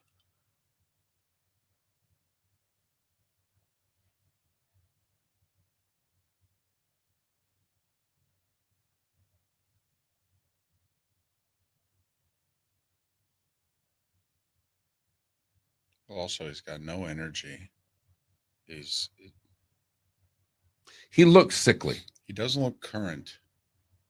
You look at him now and you're thinking, Yeah, I guess they're just being loyal. I mean, I don't know. I understand, and he's got name recognition, but if you're going to have Barry Melrose on, you might as well have Gary Thorne do some play-by-play, right? Oh, Hey, with what they got, I mean, I'm dying for Gary Thorne. And I think Gary Thorne does a really good job. yeah. Bill Clement, I thought, sucked. Wow. Thanks, Bill. Right. You thought Bill Clement offered as much as Keith Jones in studio. Yeah. So they showed, Helm had the game winner in the Colorado series. And he also had the game winner like 13 years to the day, Wings against the Blackhawks to get to the Cup. It was on the same day, and they showed it.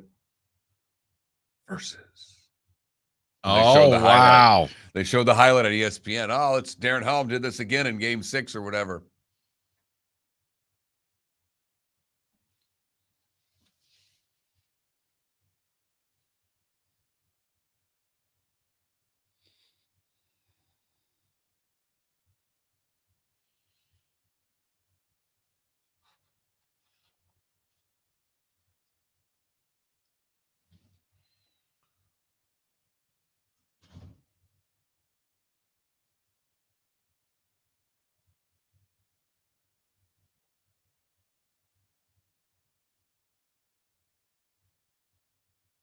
8th game of the year. They're hosting the Bengals on Monday Night Football. 8th game of the year. The Giants? No, Deshaun. Oh, 8th game of the year. Now, I don't know if they have an early bye and it's only their 7th game, but week 8, they host the Bengals on Halloween night on Monday Night Football. I mean, if you're the NFL, you cannot want him to quarterback in that night. Come on. That'll get a huge number. People watch that just out of the car wreck. is it his first game or second? That's what I'm wondering. It'll be his first home game. You figure if he's getting at least 6, it'll be his first home game. Does he get the year? Do they have enough guts to give him the year? I don't think they do. I don't think they do.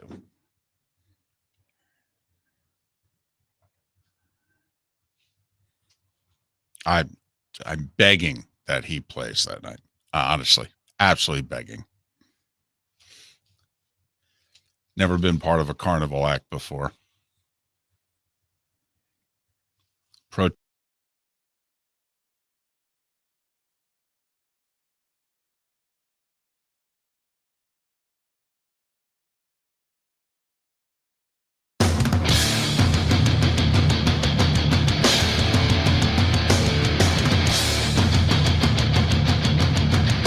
You are listening to Miller and Moulton, exclusively on the Florida Sports Network.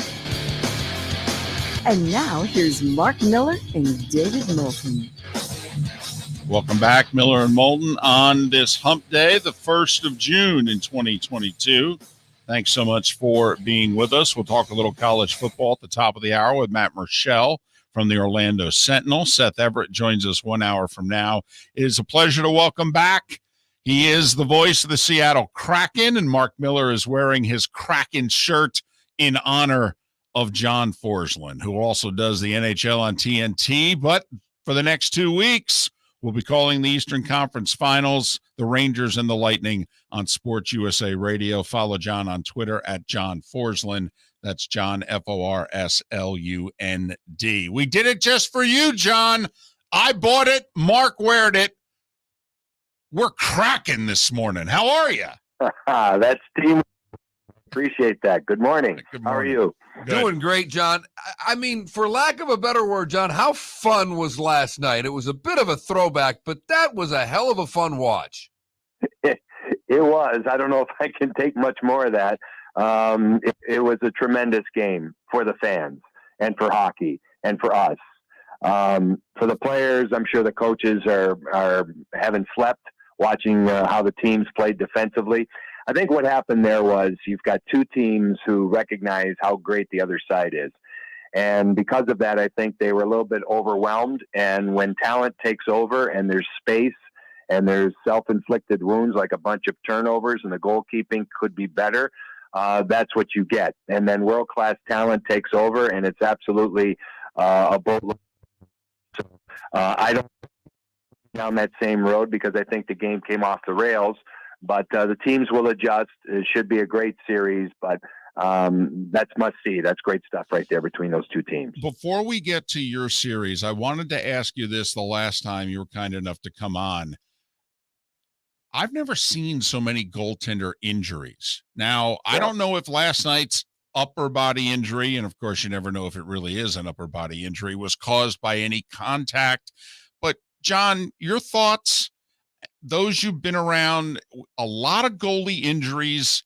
Should the NHL be protecting its goalies the way the NFL goes out of their way to protect their quarterbacks?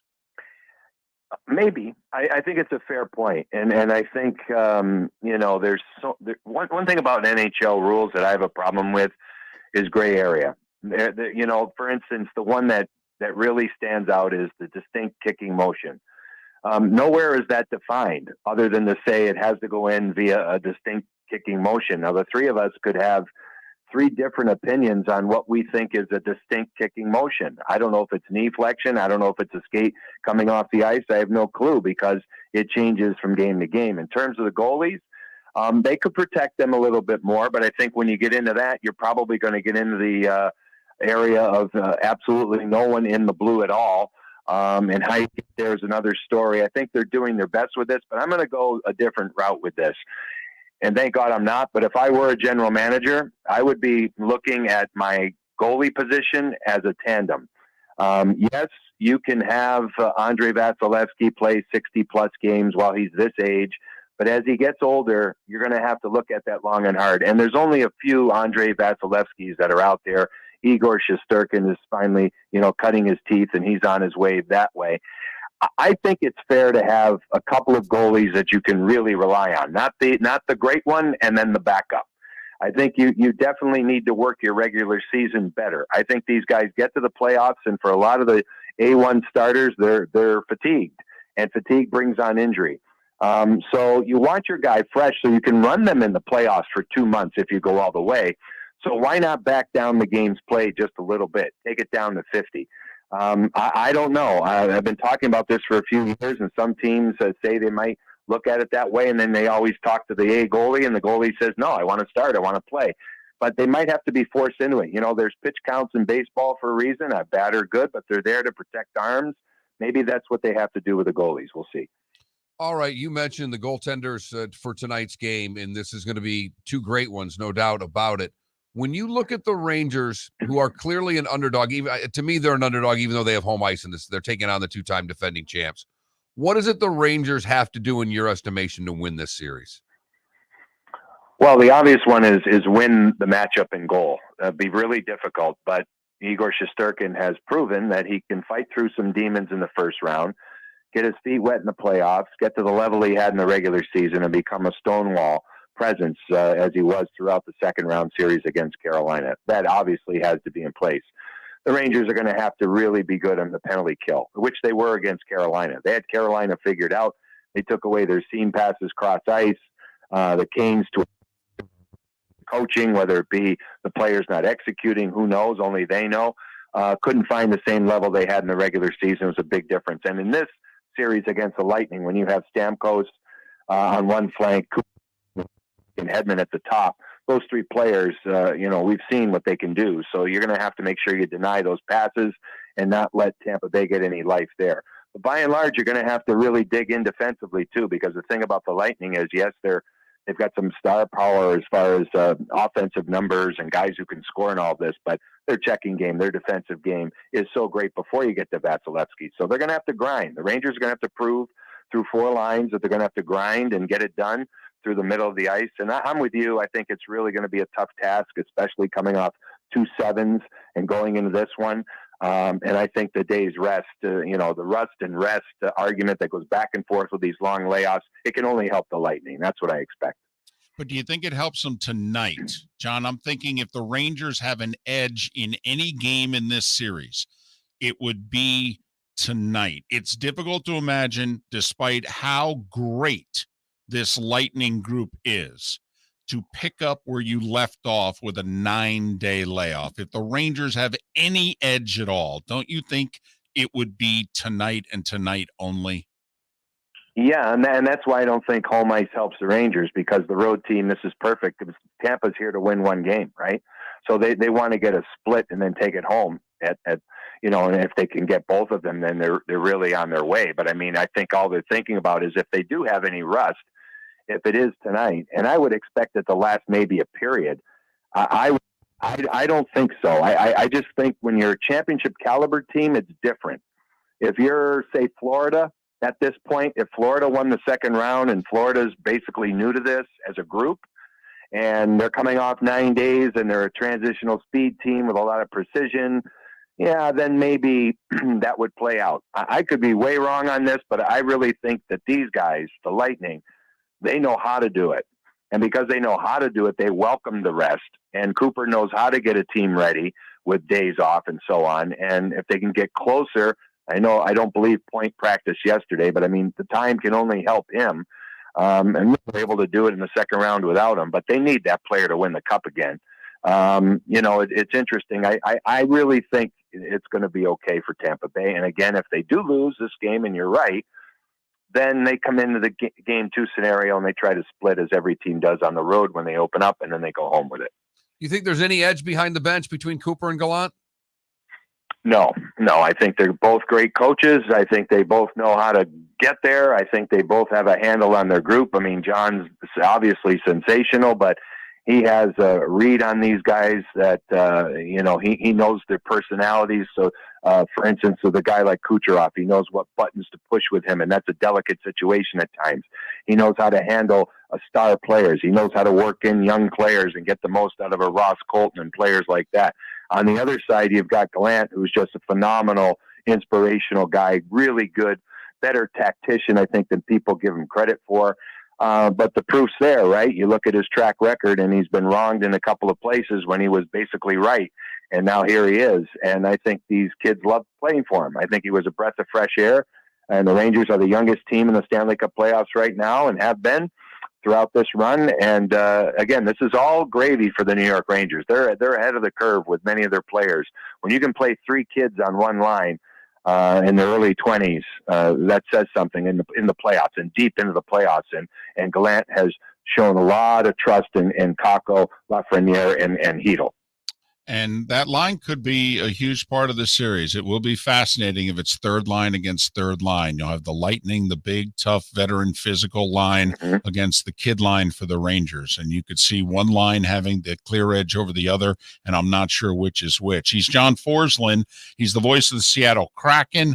He does the NHL on TNT, but for the next 2 weeks, he is on Sports USA Radio calling the Eastern Conference Finals, the Rangers and the Lightning. I don't know if you caught Gretzky's comment during I think it was first intermission last night, in which he said the best thing that ever happened to the Lightning was getting swept by the Blue Jackets.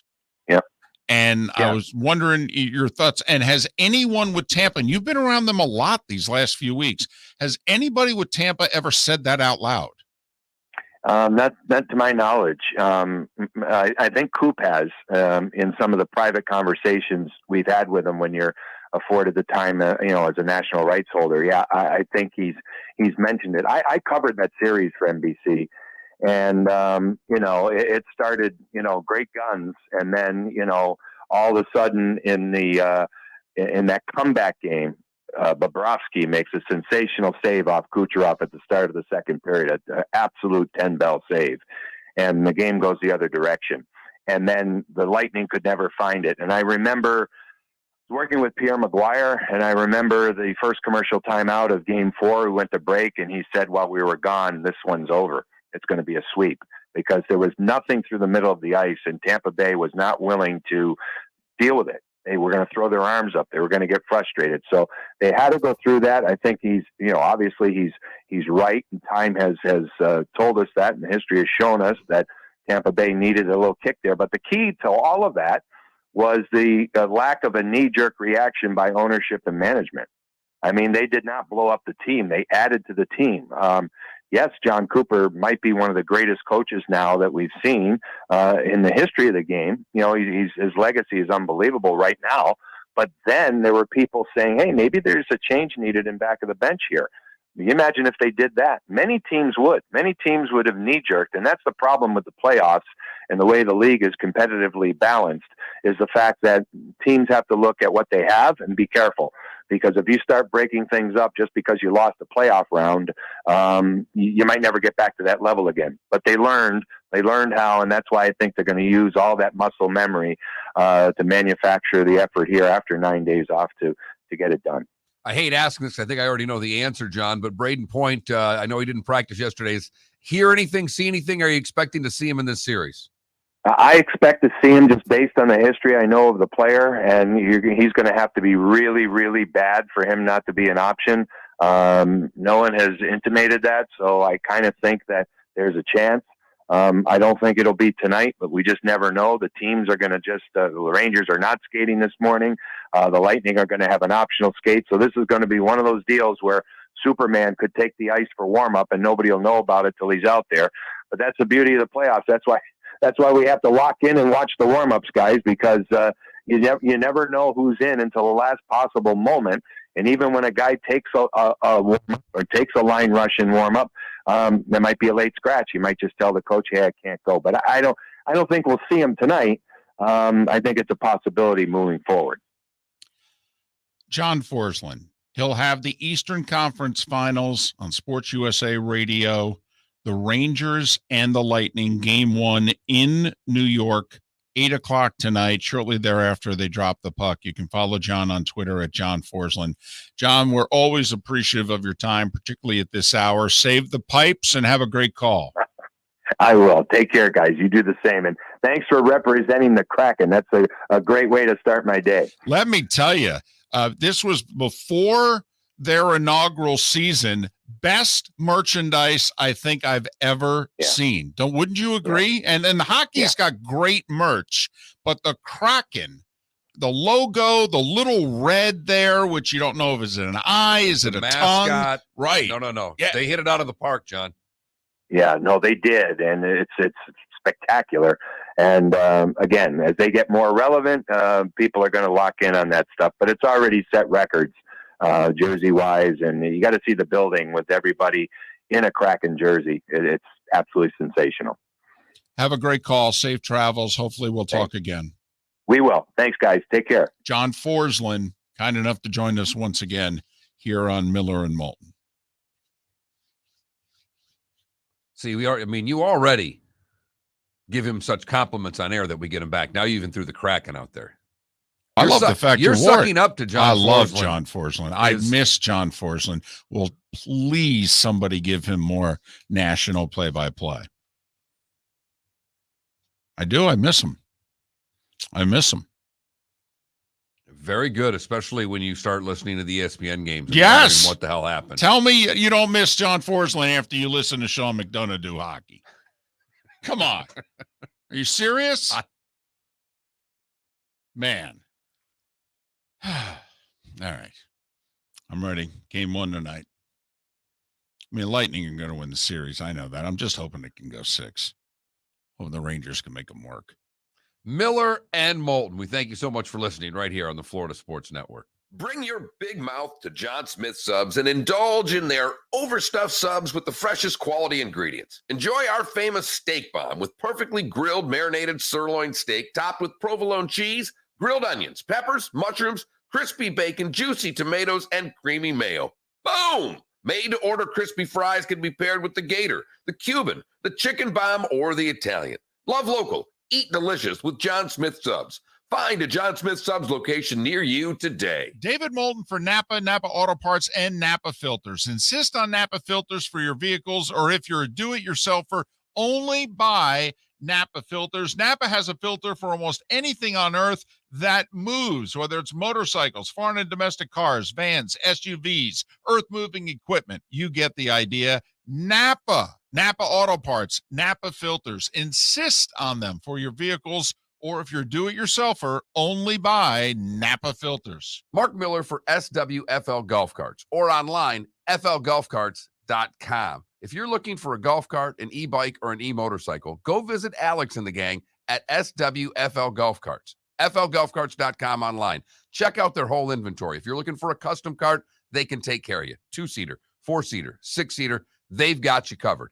E-bikes, nobody better for value and service. E-motorcycles, check them out. Again, flgolfcarts.com. flgolfcarts.com. Mark, we're playing golf. Saturday, June 11th, a scramble at the West Bay Club in Estero. Go to floridasportsnetwork.com to sign up now. I'd like to thank Budweiser, Twin Peaks, and Southwest Florida Golf Carts. I got some good stuff there, flgolfcarts.com. Where are you going to go? floridasportsnetwork.com. Sign up for our tournament Saturday, June 11th, a scramble at the West Bay Club in Estero. Your golf will include your foursome and a chance to have lunch and awards after. Sign up at floridasportsnetwork.com. Golfers, are you bored of the same old driving range warm-up routine that's not getting you the results that you want on the course? Power up your golf swing by adding resistance bands to your range sessions with the Orange Whip Golf's Power Strap Kit. Featuring band attachments to your feet and hips, Power Strap resistance training will boost club head speed, increase power, improve flexibility, all with just a few swings.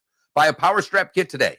Go to orangewhipgolf.com and use code Miller10 to receive an additional 10% off the already great price of $119. Bring your big mouth to John Smith Subs and indulge in their overstuffed subs with the freshest quality ingredients. Enjoy our famous steak bomb with perfectly grilled marinated sirloin steak topped with provolone cheese, grilled onions, peppers, mushrooms, crispy bacon, juicy tomatoes, and creamy mayo.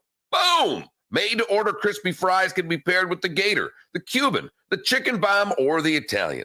Love local. Eat delicious with John Smith Subs. Find a John Smith Subs location near you today. You were listening to Miller and Moulton on the Florida Sports Network.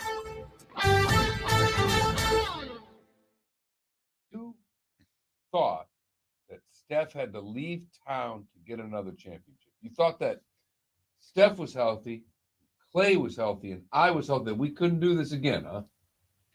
And that's the old. You don't hear Coward's answer. That's the whole. That's how they. I mean, that's a promo. Yes. Yes, it is.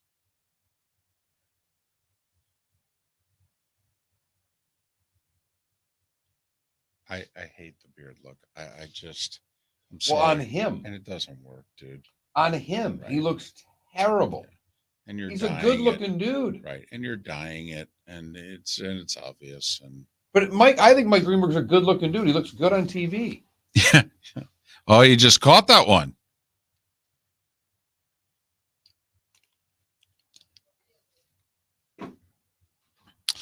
Can't do it. I can't be around other people watching the Rangers. Can't do it. I didn't even return texts during Game 7 against Carolina. They started scoring goals. The texts were coming in. Yeah, I I wouldn't text you. Like No. tonight, I won't text you. Last night, I texted you because you were just watching. Yeah, I said, right.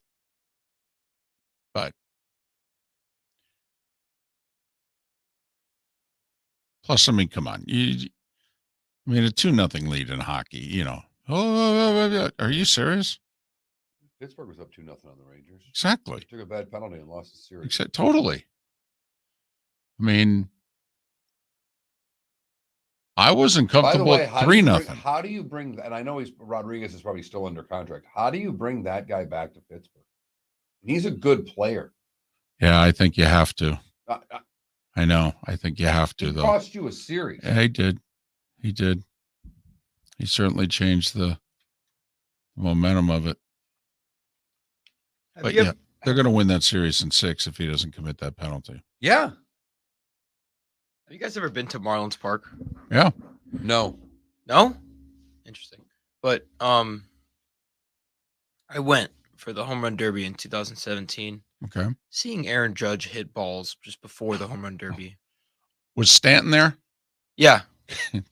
Was he hitting his 2 irons when he Yeah. hits his 2 irons out to left field? He was hitting the punches. It was a punch. Golly, They're lasers. they're But- going to hurt people. But Judge, it's a moonshot. Mm-hmm. And the roof I was missed it last night. I flipped it over and he'd already hit it. but the roof was closed because it was raining. And he was just I know. He was just banging the ceiling. And it was unbelievable. That was his rookie year. If he stays healthy, we're going to talk about the old betting on yourself Aaron Judge is going to be the poster child Yeah. for betting on yourself. Joe Flacco is going to go, wow. Yeah. Wow. I thought I bet on myself. Wow. I won a Super Bowl and got $100 million. That's nothing compared to what he did.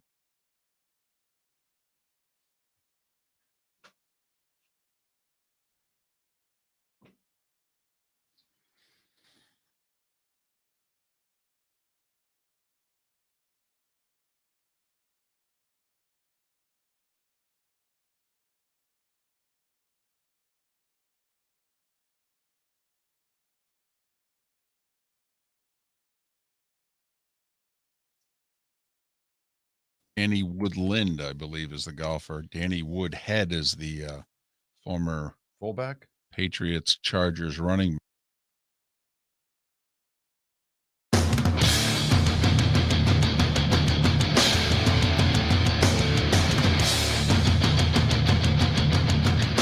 You are listening to Miller and Moulton, exclusively on the Florida Sports Network.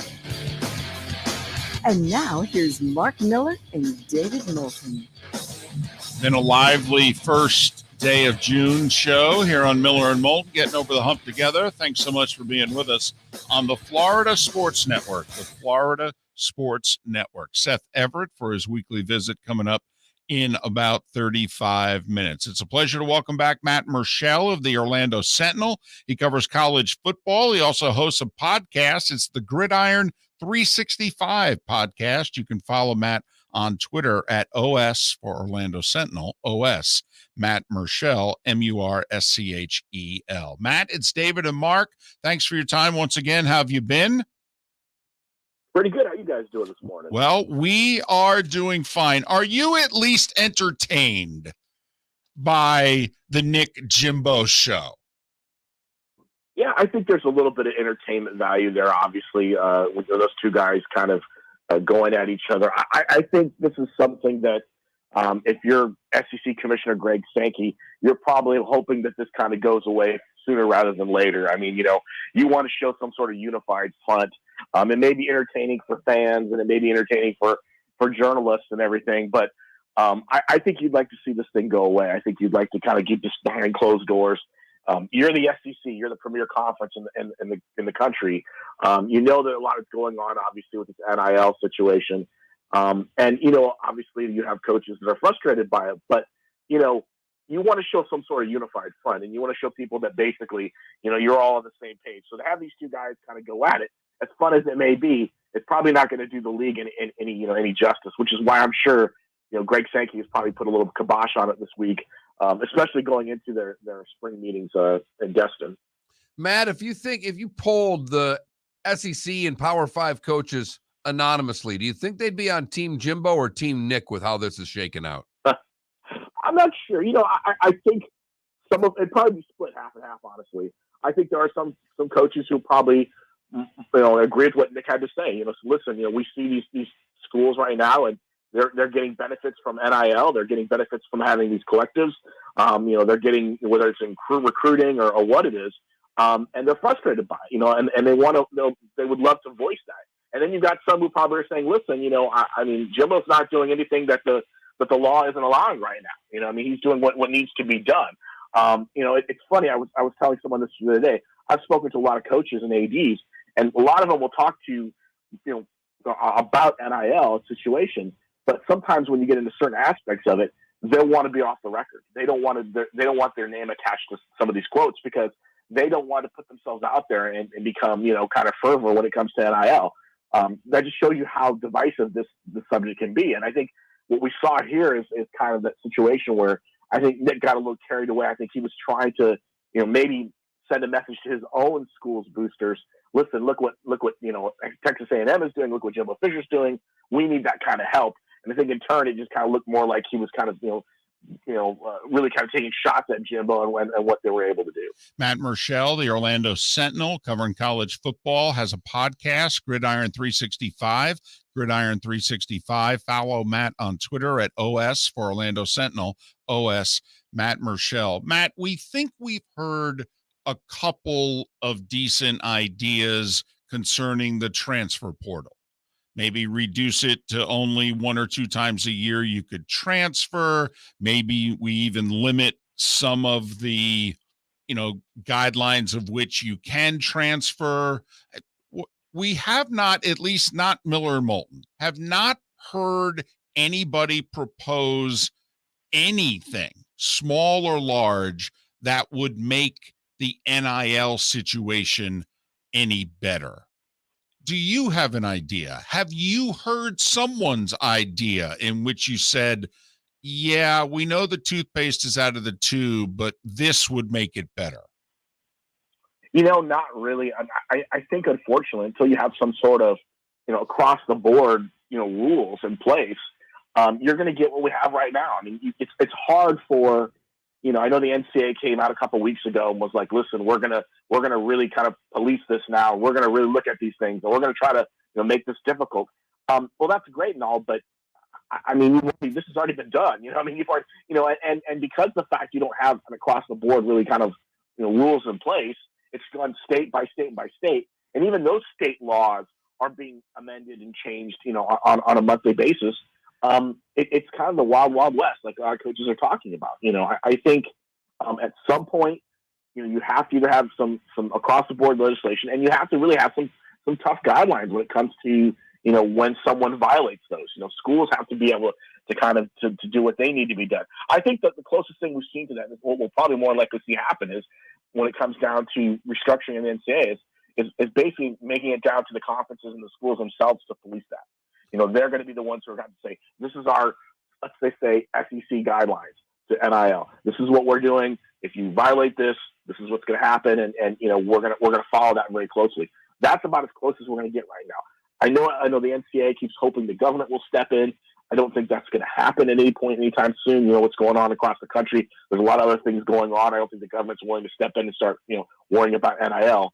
So I think it's going to come down to the individual conferences and then the schools themselves to really kind of police themselves. And that's why we're getting the situation we're at right now, where you've got some schools who are taking advantage of it because of their state laws allow them to do that. And others where, they don't necessarily, they feel like they're kind of restricted by it. The Gators have their collective. They're on top of NIL as well as anybody in the state. With Ruiz and the Canes, they've got money coming out there. You know what? FSU doesn't seem to be at the same level. UCF, they got the new naming rights, which has nothing to do with NIL for their stadium. But where does UCF sit as they jump into the Big 12? Where do you think they sit with NIL, and do you think they can keep up with the big boys? Well, yeah, that's going to be the question. I think, they've got a good structure in place. I think, like a lot of places, they have a collective. I know that it's not affiliated with, it's with the school, but it's not, the school doesn't have any affiliation to it. They have their collective. I'm sure you'll see that kind of grow as well. I think the school itself, I know, is working to kind of establish its own NIL, department, among the athletic department to make sure they can monitor things.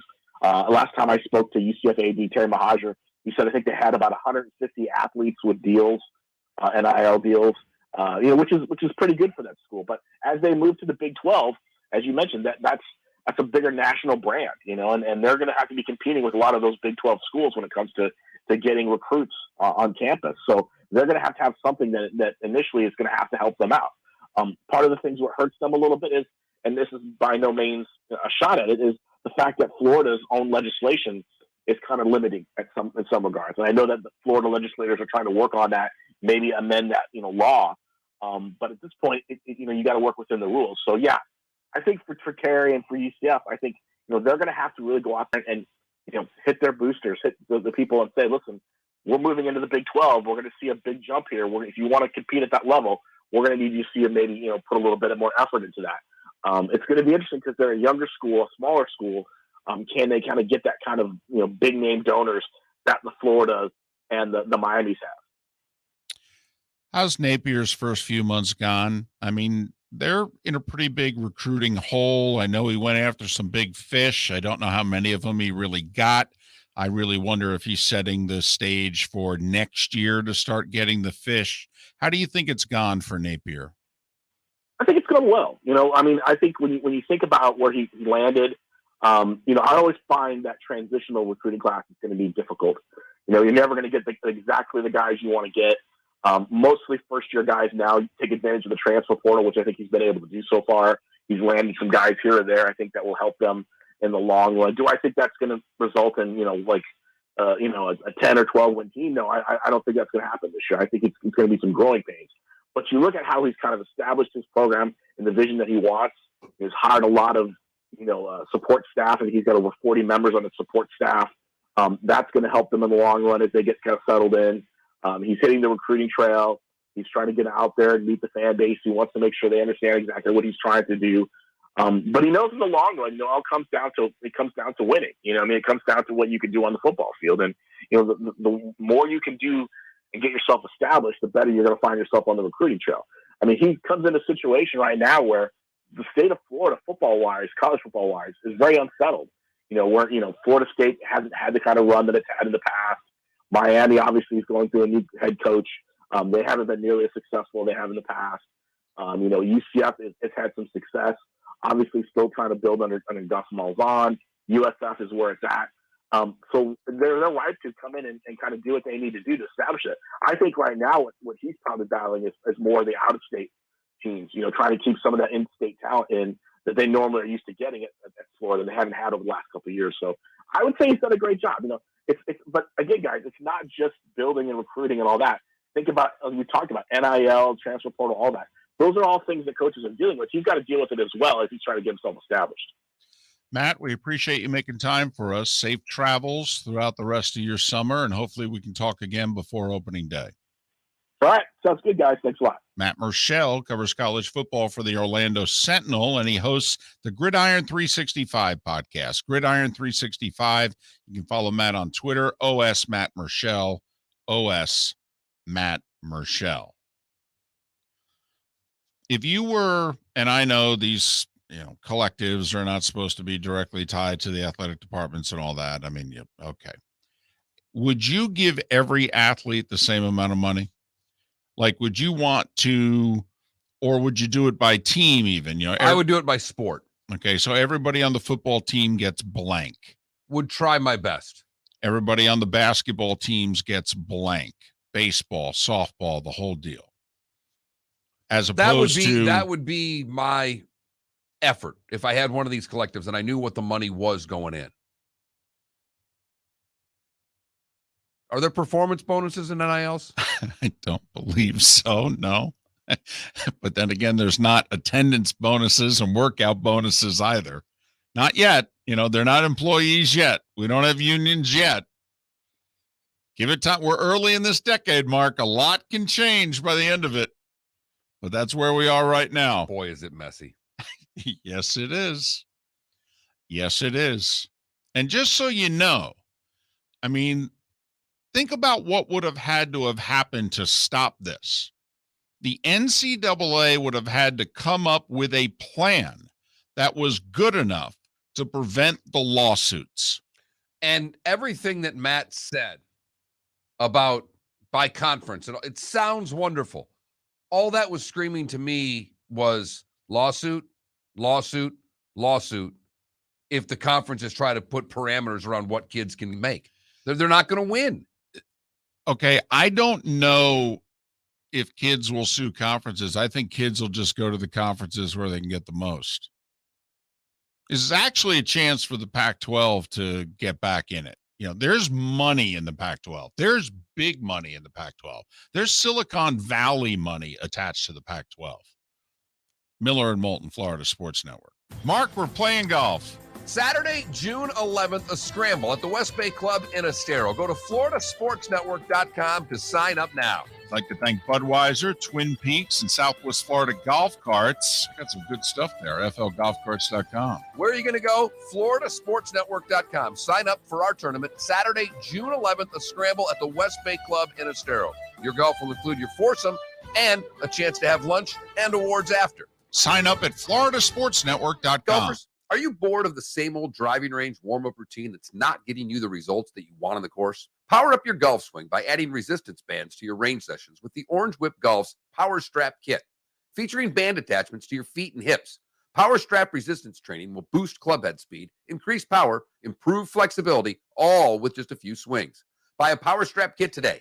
Go to orangewhipgolf.com and use code Miller10 to receive an additional 10% off the already great price of $119. David Moulton for Napa, Napa Auto Parts, and Napa Filters. Insist on Napa filters for your vehicles, or if you're a do-it-yourselfer, only buy Napa filters. Napa has a filter for almost anything on earth that moves, whether it's motorcycles, foreign and domestic cars, vans, SUVs, earth-moving equipment. You get the idea. Napa Auto Parts, Napa filters. Insist on them for your vehicles, or if you're a do-it-yourselfer, only buy Napa filters. Mark Miller for SWFL Golf Carts, or online, flgolfcarts.com. If you're looking for a golf cart, an e-bike, or an e-motorcycle, go visit Alex and the gang at SWFL Golf Carts. flgolfcarts.com online. Check out their whole inventory. If you're looking for a custom cart, they can take care of you. 2-seater, 4-seater, 6-seater, they've got you covered.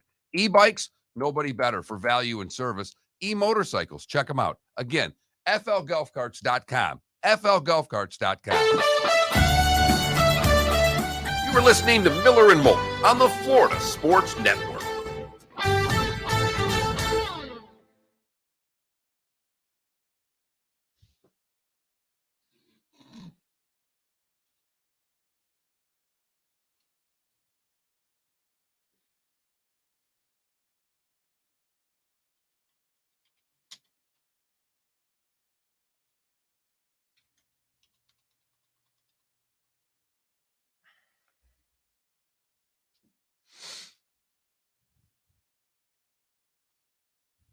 What do you know about Daft Punk? Nothing. Damn.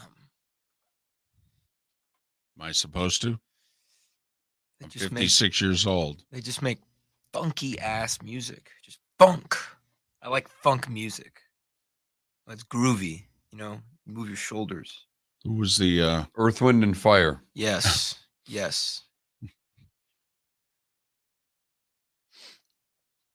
Hell Although I am, Bruno Mars is trying to funk it up, isn't he? yeah, Bruno's funky. yeah, Silk Sonic. Him and Anderson .Paak. That's all right. I'm not even. I'm. What? I'm all into the new country. It doesn't even matter now. My Zach Bryant. That's all I listen to. When did this happen? Oh, for a while, the Chris Stapleton, Sturgill Simpson, Cody Jinks, some of this, not stuff that's on country radio. I don't still hate all that crap. Okay. But this new Zach Bryan album is really, really good. That's what I've been Is your kid turning into this? the last 3 years. Yeah, Canada. Is this Gentry's country thing? No, No. Gentry still, his country thing is still pop country. Oh, okay. Gentry does it to make money. He's no dummy. I like Run DMC. Canada. I give Jarrah a lot of credit. Miller and Moulton fan. He brought in the somebody with Fox when he was planning out his stadium, and he's like, "Okay, what do you need? How big? What height do you want? The consoles and everything? What do you need?" And he, kind of drew it out for him and said, "Well, this is really what we would like." Jerry said, "Okay, done."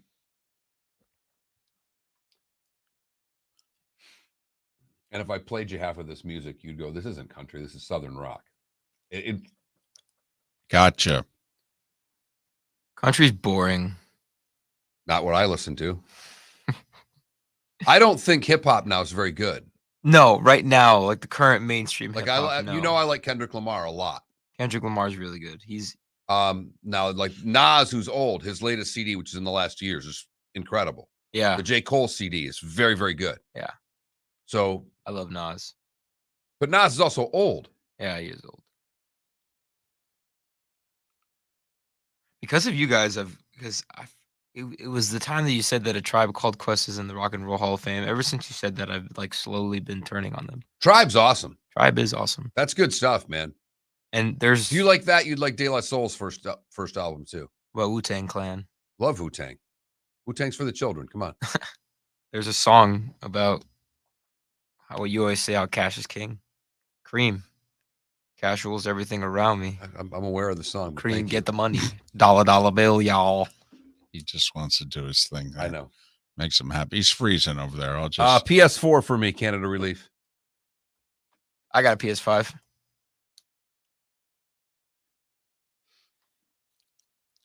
You're going to be shocked when you get the answer, Canada Relief, to that question when it concerns me. The answer is no.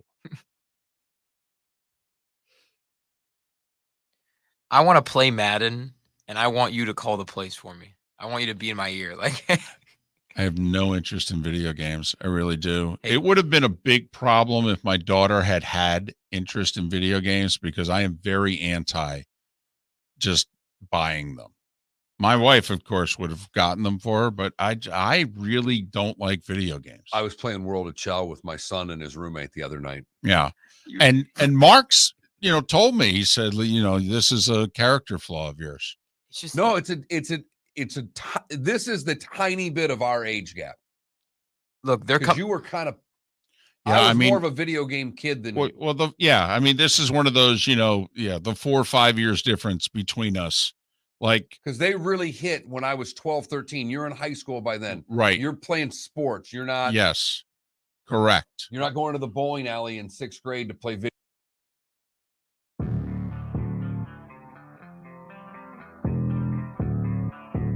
Thanks for listening. And now, more of Miller and Moulton on the Florida Sports Network.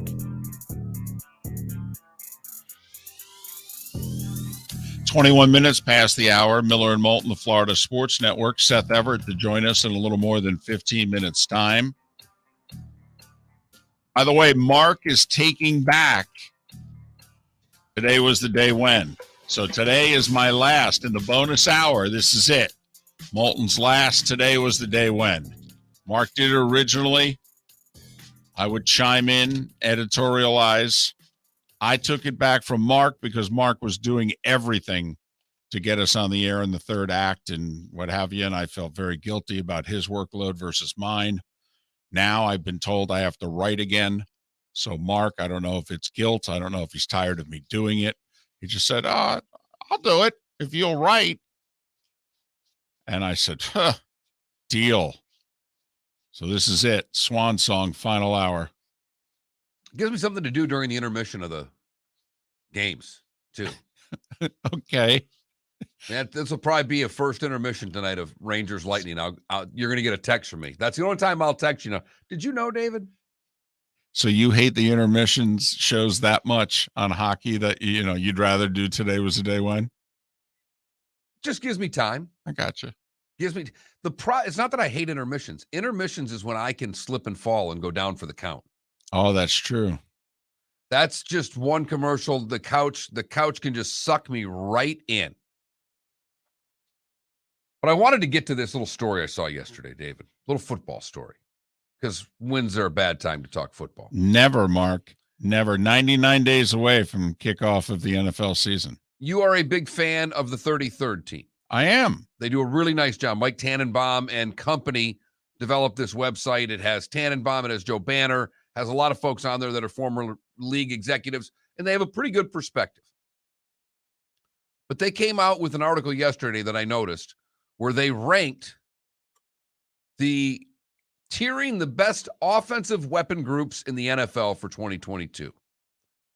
And they have 3 teams that they consider tier 1 at all 3 position groups in the weapons category. And they're not even counting quarterbacks. It's basically saying they have 2 receivers that can be that can be a number 1, that you have depth at the running back and tight end positions. And that's what they're going on. And 3 teams that they have in that category are the Cincinnati Bengals, the Las Vegas Raiders, and the Miami Dolphins.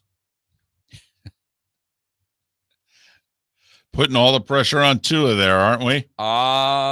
Yeah, they are. But are they wrong?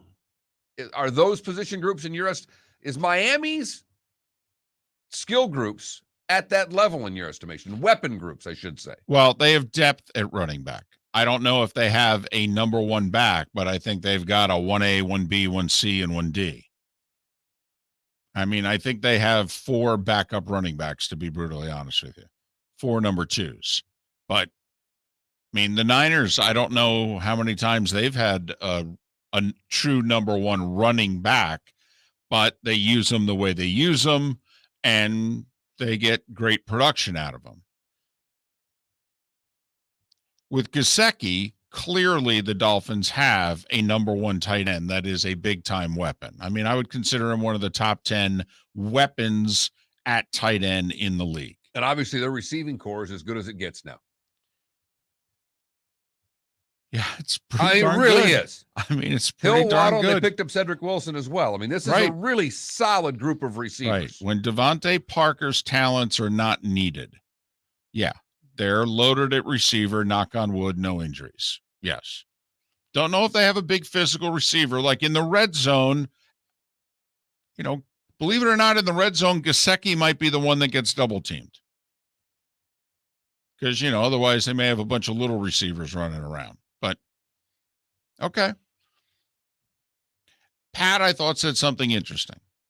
That his conclusion was Miami has put so much talent around Tua, and they put so many running backs around him that can catch the ball, that it's their way of compensating for their offensive line. Pat brought up a great point on the show yesterday. When you add up a team's running back group, that you typically are going to get around 70 receptions.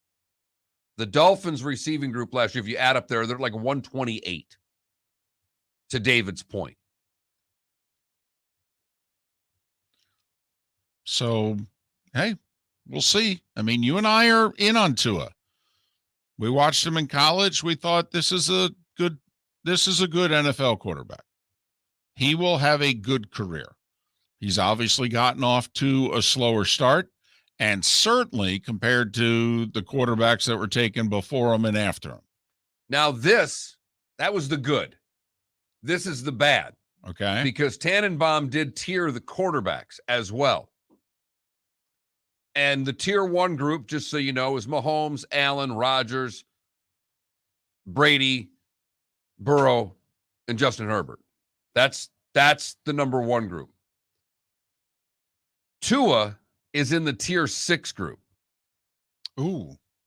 With Davis Mills, Jared Goff, Carson Wentz, and Jalen Hurts.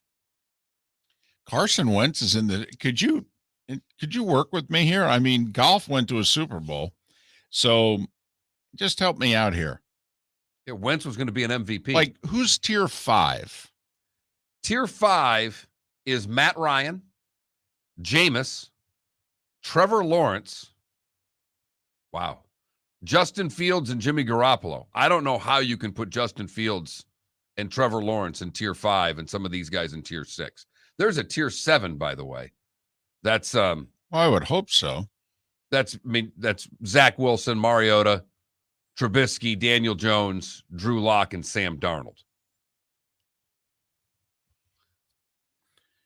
Can you objectively, based on what they've shown, put Trevor Lawrence and Justin Fields ahead of Tua? No.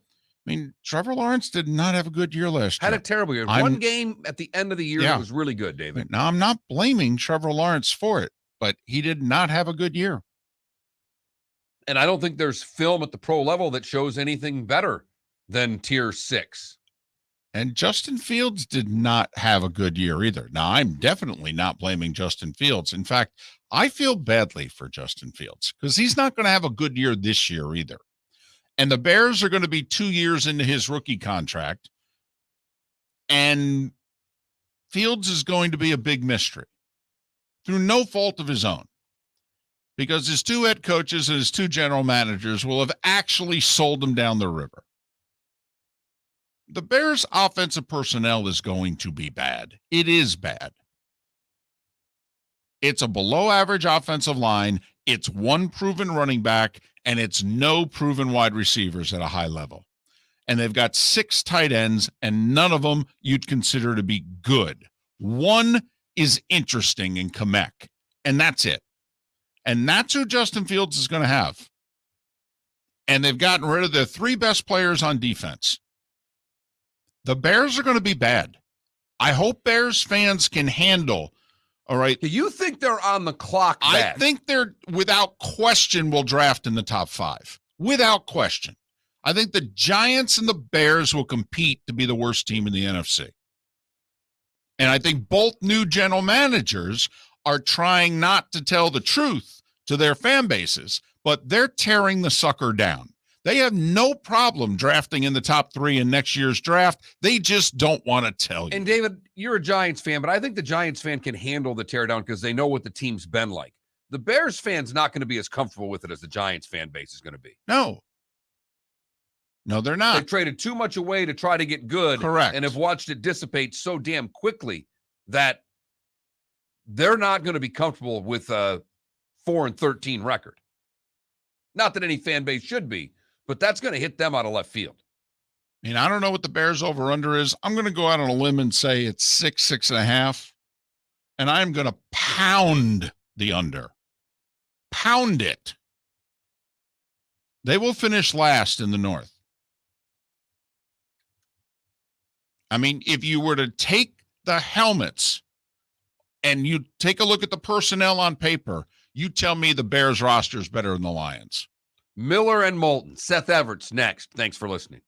Mark, we're playing golf. Saturday, June 11th, a scramble at the West Bay Club in Estero. Go to floridasportsnetwork.com to sign up now. I'd like to thank Budweiser, Twin Peaks, and Southwest Florida Golf Carts. Got some good stuff there, flgolfcarts.com. Where are you going to go? floridasportsnetwork.com. Sign up for our tournament Saturday, June 11th, a scramble at the West Bay Club in Estero. Your golf will include your foursome and a chance to have lunch and awards after. Sign up at floridasportsnetwork.com. Golfers, Are you bored of the same old driving range warm-up routine that's not getting you the results that you want on the course? Power up your golf swing by adding resistance bands to your range sessions with the Orange Whip Golf's Power Strap Kit. Featuring band attachments to your feet and hips, Power Strap resistance training will boost club head speed, increase power, improve flexibility, all with just a few swings. Buy a Power Strap Kit today. Go to orangewhipgolf.com and use code Miller10 to receive an additional 10% off the already great price of $119. David Moulton for Napa, Napa Auto Parts, and Napa Filters. Insist on Napa filters for your vehicles, or if you're a do-it-yourselfer, only buy Napa filters. Napa has a filter for almost anything on earth that moves, whether it's motorcycles, foreign and domestic cars, vans, SUVs, earth-moving equipment. You get the idea. Napa Auto Parts, Napa filters. Insist on them for your vehicles, or if you're do-it-yourselfer, only buy Napa filters. Bring your big mouth to John Smith Subs and indulge in their overstuffed subs with the freshest quality ingredients. Enjoy our famous steak bomb with perfectly grilled marinated sirloin steak topped with provolone cheese, grilled onions, peppers, mushrooms, crispy bacon, juicy tomatoes, and creamy mayo.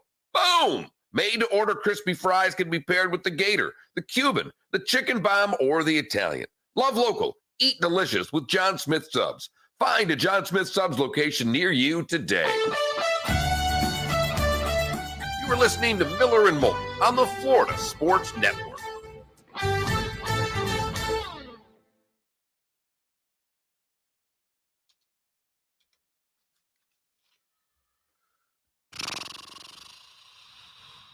One more time.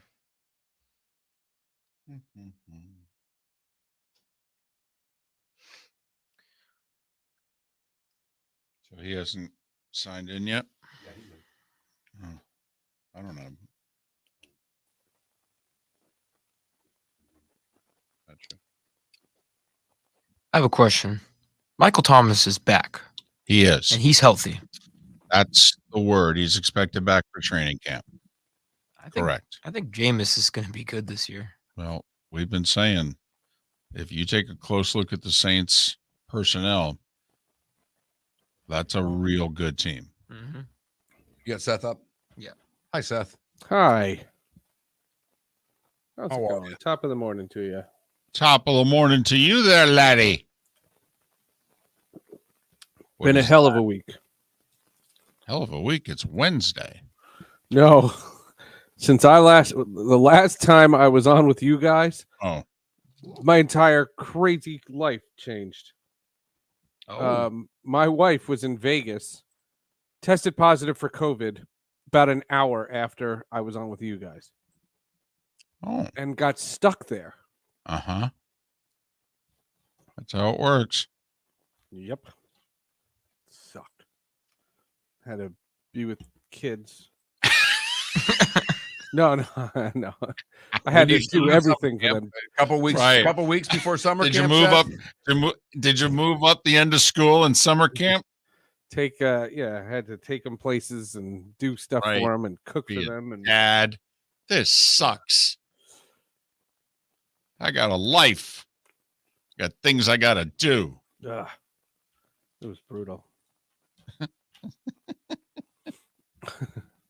It's the old. I've seen the Just boss's job, and I don't want it. It's all right. My daughter refers to me as a house husband all the time. It's fantastic.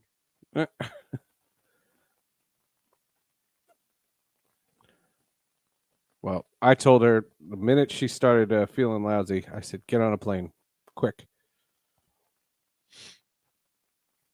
She didn't listen.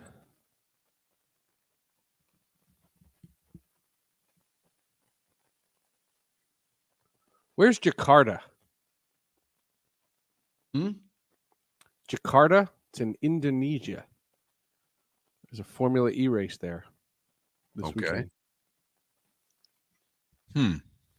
It's at race time is 5 a.m. Eastern. I'll be there. Dead Streak, I did watch the And One mixtape 30 for 30. It was good. I like the animation behind it. Kind of looked like something from the Boondocks. That's cool. I'm behind on 30 for 30s. Yeah, I haven't watched one in a while. That was There's the a first. Jeter one coming. That's coming up. Yeah, a series basically. yeah. More like a Jordan thing. Or a man in the arena thing, if you will. Cool. I'm into Seth, that. since today's National Olive Day, the question was asked of you in the Twitch chat room, what's your favorite olive? Oil. I knew that was your answer. I knew before the question was asked. I knew who it was. I was going to spit it out before you did. His favorite olive is olive oil. Come on now. I'm with you there, Seth. He's a comic book guy. That is heart. That's. Oh, we weren't just talking about the Oh, oil. I thought you were talking about I Popeye. was. I thought so. I went Popeye. Right. I think Felipe thought you were going cooking ingredient. I hate olives, but I love olive oil. You ever had like French toast or Cuban bread Told you. with olive oil and No, salt never. and pepper? Told Never you. done that before. Oh, that's the best. Told you. He's Never. going cooking ingredient. He is. And Seth, of course, is He's going. asking me if I've ever had olive oil, I know. salt, and pepper Right. with Asking you, the guy who makes his own bread. Right. bread. Hey. I'm going to make Felipe sound like the general manager. Hey, did you ever have olive oil in your wheat bread? When are you bringing a charcuterie board? That's all I want to know. I need a Mark Miller charcuterie board. I've got to have you over for dinner on a Sunday, and I'll do it. Yes. All right. Seth, I have no idea what we're going to talk to you about. 10 seconds. This could be spectacular. Okay. I got stuff.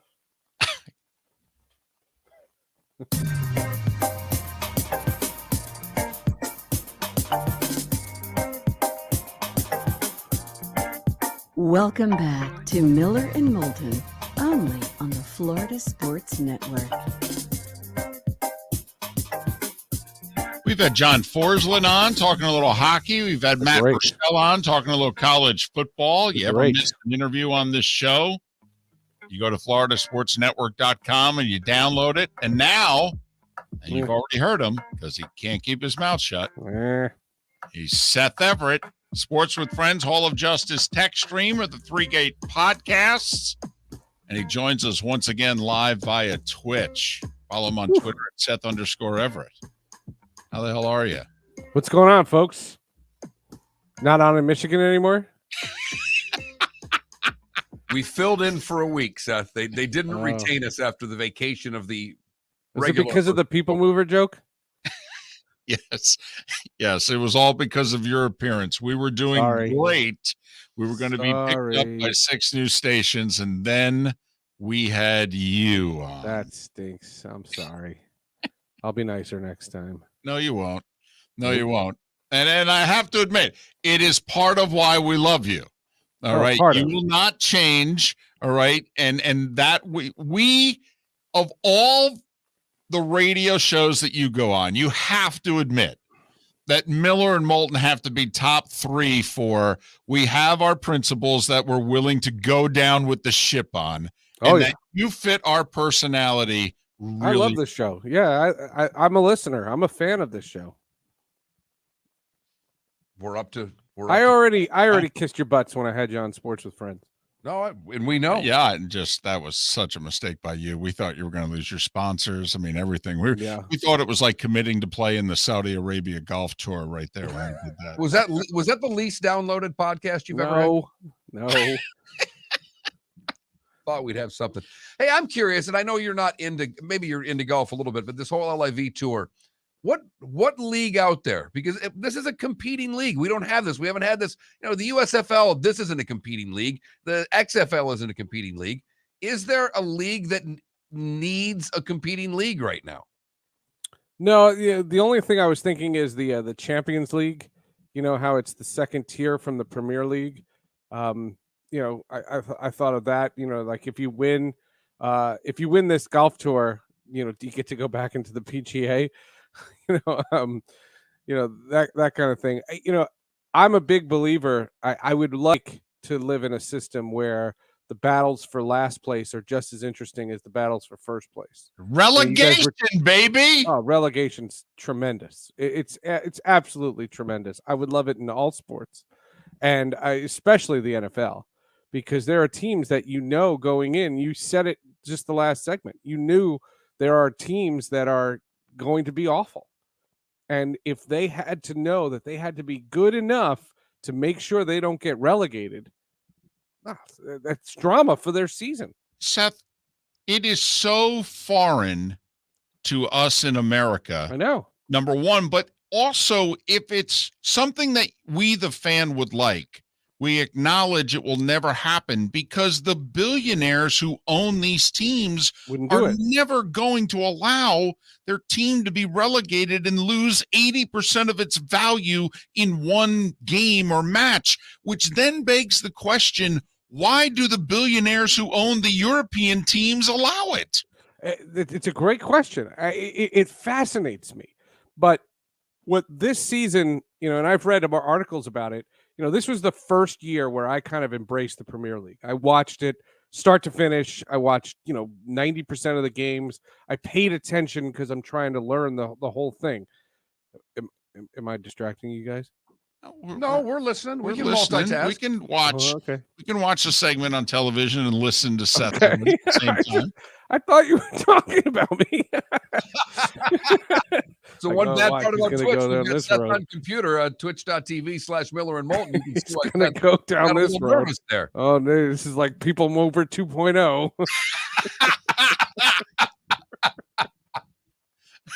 No, I was fascinated the closeness of the race.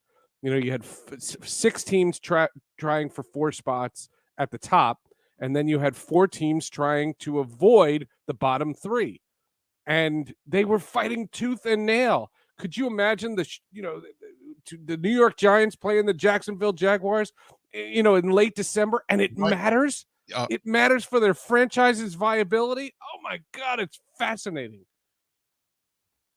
And when we knew it was never going to happen, because MLS now it's grown. I mean, it's grown, but it's still a far cry. Right. No, it's nowhere near. It's Quibi compared to Netflix. Right. It may be the 5th or 6th best league out there, but the fact of the matter is, from an attendance standpoint, it's a real league in this country, and they never once contemplated having any sort of relegation, because there's their tier 2 and the different leagues in this country of where, if you're in certain cities, you know exactly what I'm talking about. But that never even came close to happening in this country, which that's the end of regulation. If they weren't going to do it in MLS, we're never going to incorporate it in any other sports. Right. A buddy of mine who worked for the Sounders broadcast for a good couple of years, and then he got sent to the tier 2 team. So he got relegated. Yes, announcers have been relegated. No question about that. The 3 of us have all been relegated. And I don't just mean fired. I mean relegated. I was called up once when I was in AA hockey. The announcer of the AAA team that owned both had a family emergency, a funeral or something. So they flew me to San Diego to do the game. And it was funny because it was early in the season. I knew the guys on the AAA team, and the grief that I got for being the first call-up of the season from the AA. Well done. Awesome. Seth Everett, Sports with Friends, Hall of Justice, and TechStream are the 3 tremendous podcasts. Follow him on Twitter at Seth_Everett. Seth, I thought there was a chance back in the day with Major League Baseball to do it for this reason. You had a generation ago. Remember, Louisville was like, hey, we're drawing 1 million people. We could be a major league city. Buffalo, Nashville, I think one time they had 1 million people. They were making a big push. And there were a couple of others, a team or 2 in the Pacific Coast League. And I thought, boy, if you're baseball, you could probably try this. Because some of those AAA cities also held 25,000, which, as we see right now, the Rays and Marlins would kill for 25,000 a night. So it's actually the one major American sport. We know it'll probably never happen. No, it'll never happen, but it'll be amazing.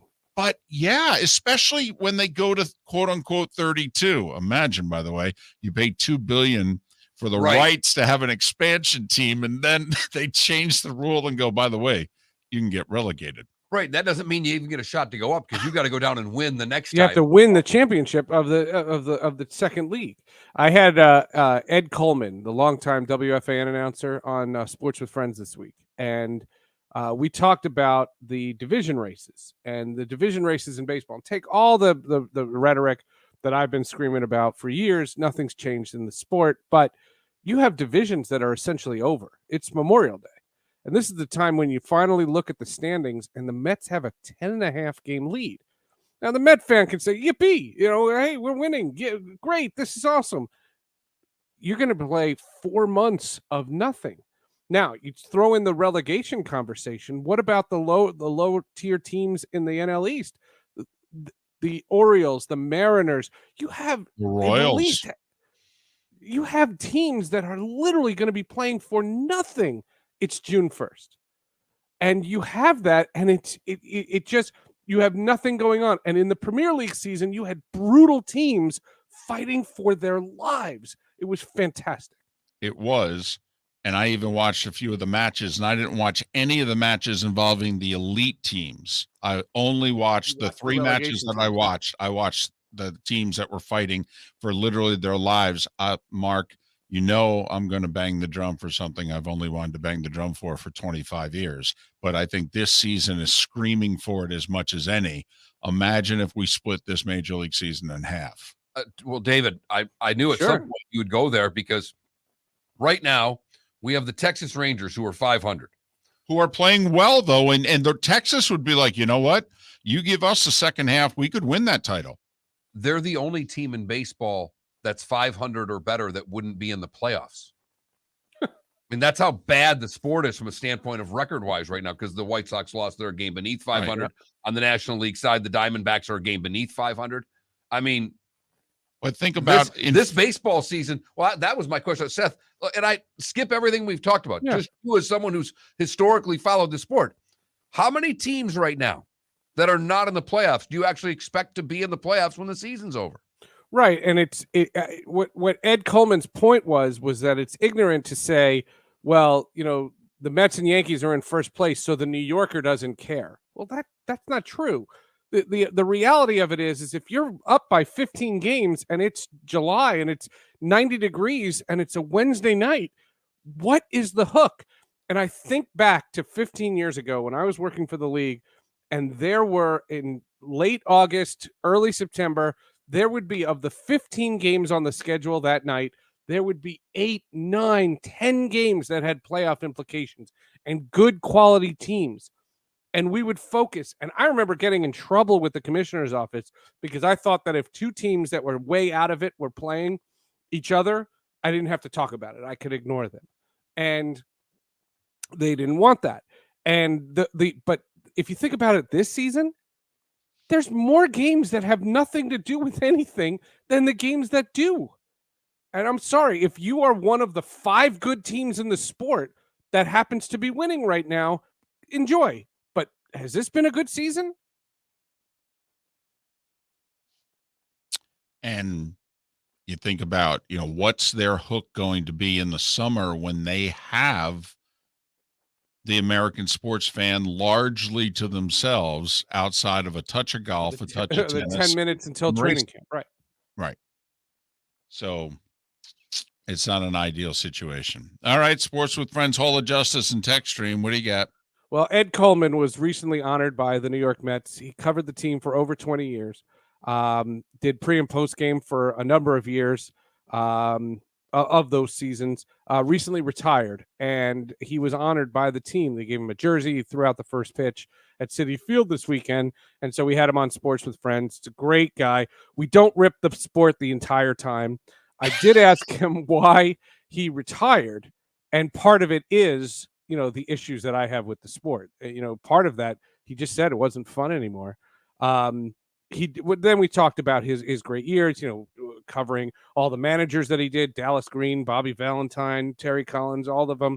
It's just a really fun interview. And anyone who is a Met fan over the last 20 years will love hearing from Ed Coleman. Hall of Justice, we did a crossover with the host of this podcast that I've been helping with called 10 Movies, where they find an actor and then they look at 10 of his or her movies and they break them down. So they've done The Rock this season. They did Sandra Bullock and some other people. And then we got into a whole pop culture thing because of the Batman movies and the Superman movies and Marvel and all that stuff. So that's Hall of Justice. And Tech Stream is all about the self-driving car. Do we want it? Yes, we do. No, We we do? don't. Yeah. I don't. You do? You I don't want trust to get in your car and like read a book? Same way I get on an airplane and go somewhere. Yes, it would be fantastic. No, I couldn't do it. I couldn't do it. I would Not be to go to the staring at the grocery road. store, I'd be if you want a I'd be 10-hour biting trip, my I'd be- fingernails. I'd be I would be staring at the road. Nope. When are you going to do Obi-Wan Kenobi? When it ends. So today was episode 3. So 4, 5, 6. So 4 weeks. 4 weeks we'll have Obi-Wan. And you going to see Top Gun? I think I'll wait for a streaming service. I'm not into it. Really? I'm not feeling it. I've been to movies, so it's not like a COVID. No, we know that. It's just Huh. it doesn't do anything for me. It's a bunch of airplanes flying around. I don't know. What is wrong with you? Kelly McGillis isn't in it. She was the No, I best part know. of that movie. Yeah, Jennifer Connelly is. Trust me, it'll But work. is she playing Kelly McGillis's character, or is it just like No, she's the if you replacement remember in version? the original, he got in trouble because he went on a fling with the Admiral's daughter. She's the Admiral's daughter. No, I don't remember the original. Wow. I remember We Have a Need for Speed and Goodness Gracious, Great Balls of Fire. That's what I remember. Okay. Seth Everett, Goodness gracious. Sports Balls Friends of Hall Fire. of Justice and Tech Stream.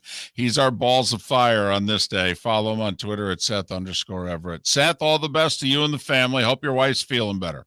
Thanks. See you guys. Seth Everett, kind enough to join us once again here on Miller and Moulton. Had his A game today. Yes. He had his A game today. Not feeling Top Gun, though. Hey, it's actually good that we finally have one discerning voice. Right. Everything had been so go. Right. I'm excited. So it's like, Whatever. I guess it'll appear on a streaming service. I'll try to watch it before the NFL season starts. Oh, it won't be on a streaming service before the NFL season starts. Well, then that's a really successful movie. Miller and Moulton. For those of you who have listened to our show today, thanks. The bonus hour is next. David Moulton for Napa Auto Parts, and Napa Filters. Insist on Napa Filters for your vehicles, or if you're a do-it-yourselfer, only buy Napa Filters. Napa has a filter for almost anything on earth that moves, whether it's motorcycles, foreign and domestic cars, vans, SUVs, earth-moving equipment. You get the idea. Napa Auto Parts, Napa Filters. Insist on them for your vehicles, or if you're do-it-yourselfer, only buy Napa Filters. Mark, we're playing golf. Saturday, June 11th, a scramble at the West Bay Club in Estero. Go to floridasportsnetwork.com to sign up now. I'd like to thank Budweiser, Twin Peaks, and Southwest Florida Golf Carts. Got some good stuff there, flgolfcarts.com. Where are you going to go? floridasportsnetwork.com. Sign up for our tournament Saturday, June 11th, a scramble at the West Bay Club in Estero. Your golf will include your foursome and a chance to have lunch and awards after. Sign up at floridasportsnetwork.com. Mark Miller for SWFL Golf Carts, or online, flgolfcarts.com. If you're looking for a golf cart, an e-bike, or an e-motorcycle, go visit Alex and the gang at SWFL Golf Carts. flgolfcarts.com online. Check out their whole inventory. If you're looking for a custom cart, they can take care of you. 2-seater, 4-seater, 6-seater, they've got you covered. E-bikes, nobody better for value and service. E-motorcycles, check them out. Again, flgolfcarts.com. flgolfcarts.com. Golfers, are you bored of the same old driving range warm-up routine that's not getting you the results that you want on the course? Power up your golf swing by adding resistance bands to your range sessions with the Orange Whip Golf's Power Strap Kit.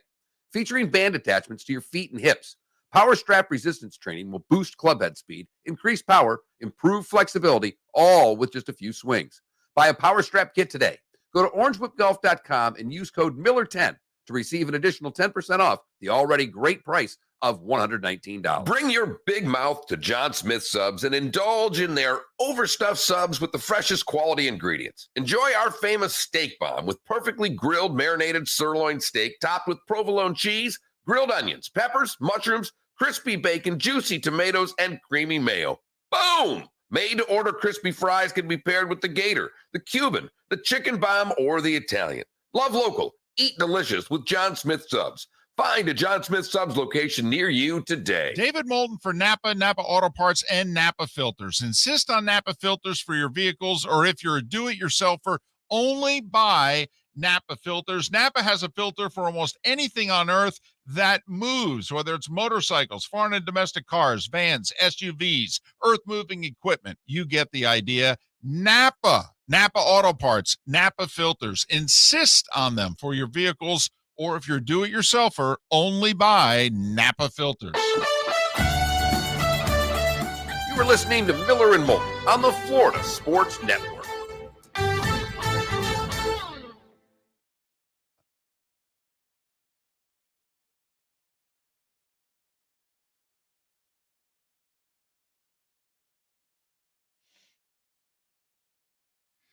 I have to admit, Clay Travis did a thing yesterday in which he talked about he got thrown out of his kid's little league game, and he was like proud of it, and He's a douchebag. and said something about his one tweet comment to somebody was, if you're getting paid to do something, do it well. And now I don't know if don't think he was tongue in cheek. I don't, and I didn't watch it, so I don't know the specific example that he was talking about, but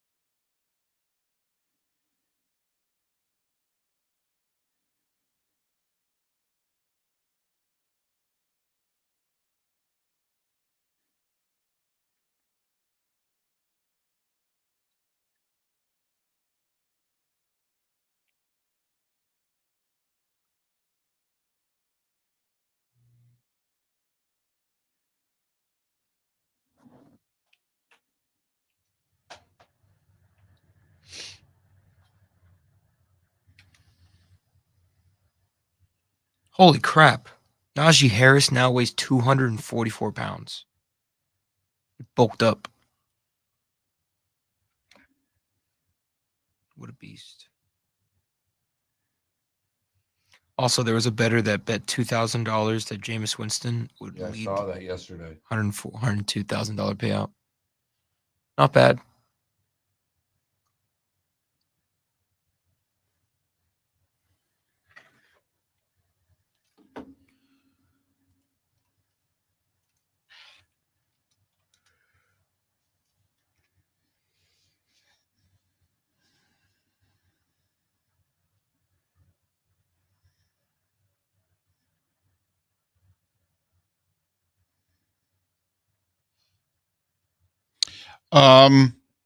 I don't think so now, because he's out of sports,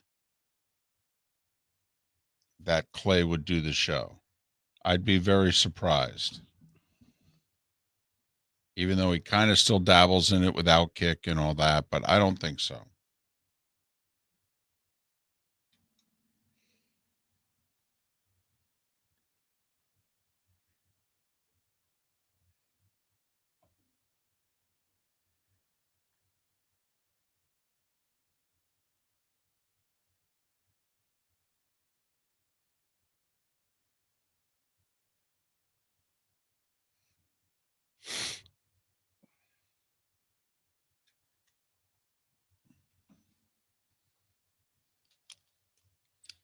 Who's Clay Travis again? That name sounds so familiar. He took over for Rush Limbaugh. Buck, what's it? Is it Clay and Buck? Buck and Clay? Yeah. Something like that. He did mornings on Fox for 6 to 9 a.m. for like 7, 8 years. Yeah.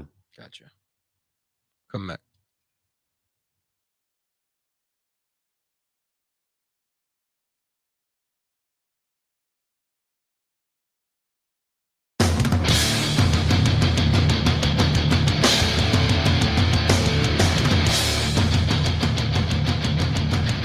You are listening to Miller and Moulton, exclusively on the Florida Sports Network. And now here's Mark Miller and David Moulton.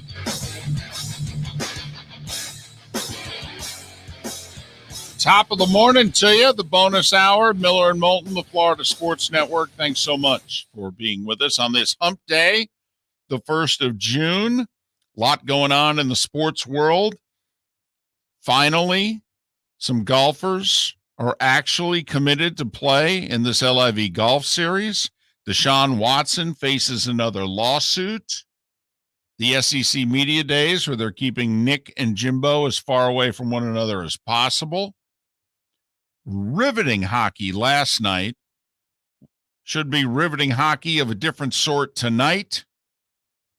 NBA Finals get underway on Thursday. We're 2 months into the Major League Baseball season. We got a lot going on. We're 99 days away from the start of the National Football League season. We're under triple digits.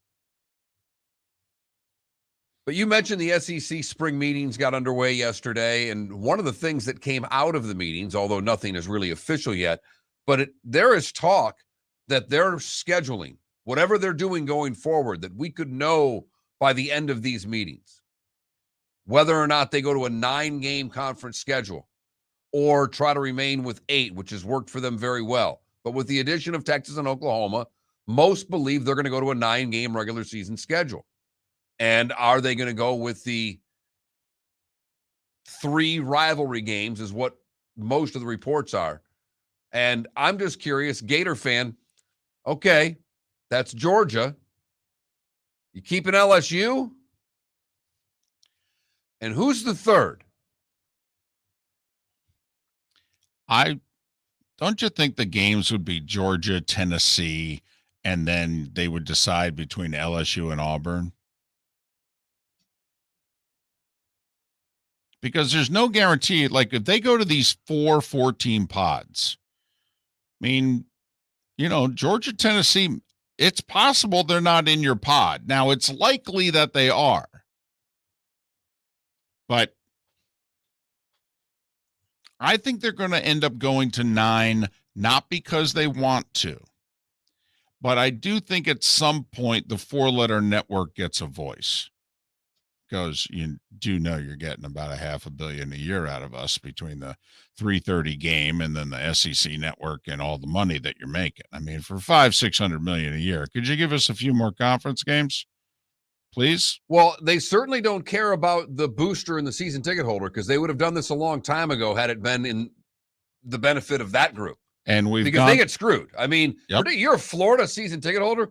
Hey, I give the Gator fan a lot of credit for sticking through this year after year after year when the product has been less than stellar, because you don't get a good home schedule at Florida. You don't. Well, it's why Jeremy Foley in particular, when he was AD, desperately clung to the LSU game. He's like, listen, since I don't get Georgia at home, I need to have it where one year I get the Noles and the next year I get LSU.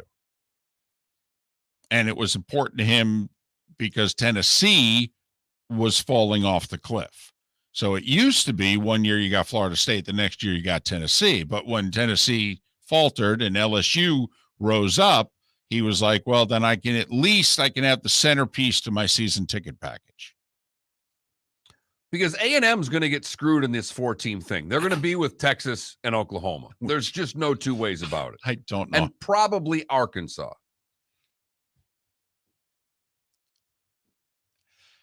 I don't know why A&M. I mean, all right, it's pride, it's ego. I'm Richard I Gere want to play Texas every year if I was A&M Totally. and kick their ass. Totally. And not only that, my fan base wants it. They do. All right, yeah, they're angry with them in the hole, and they broke away, and we don't need them, but get over it. As an only child, I don't know much about being little brother, but I do know what it's like to be little brother in sports.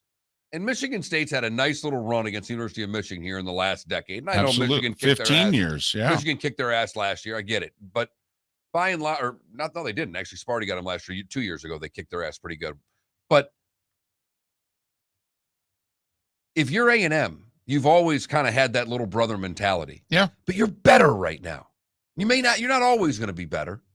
But I'd want to line that up as quickly as possible, and I would want to destroy them.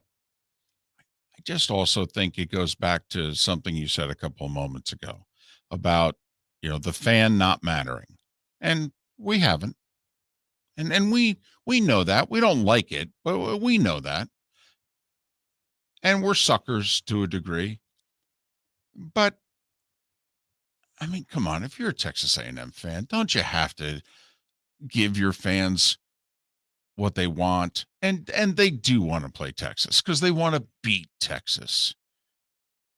They do. Hey, could you imagine not playing Michigan? No, I couldn't.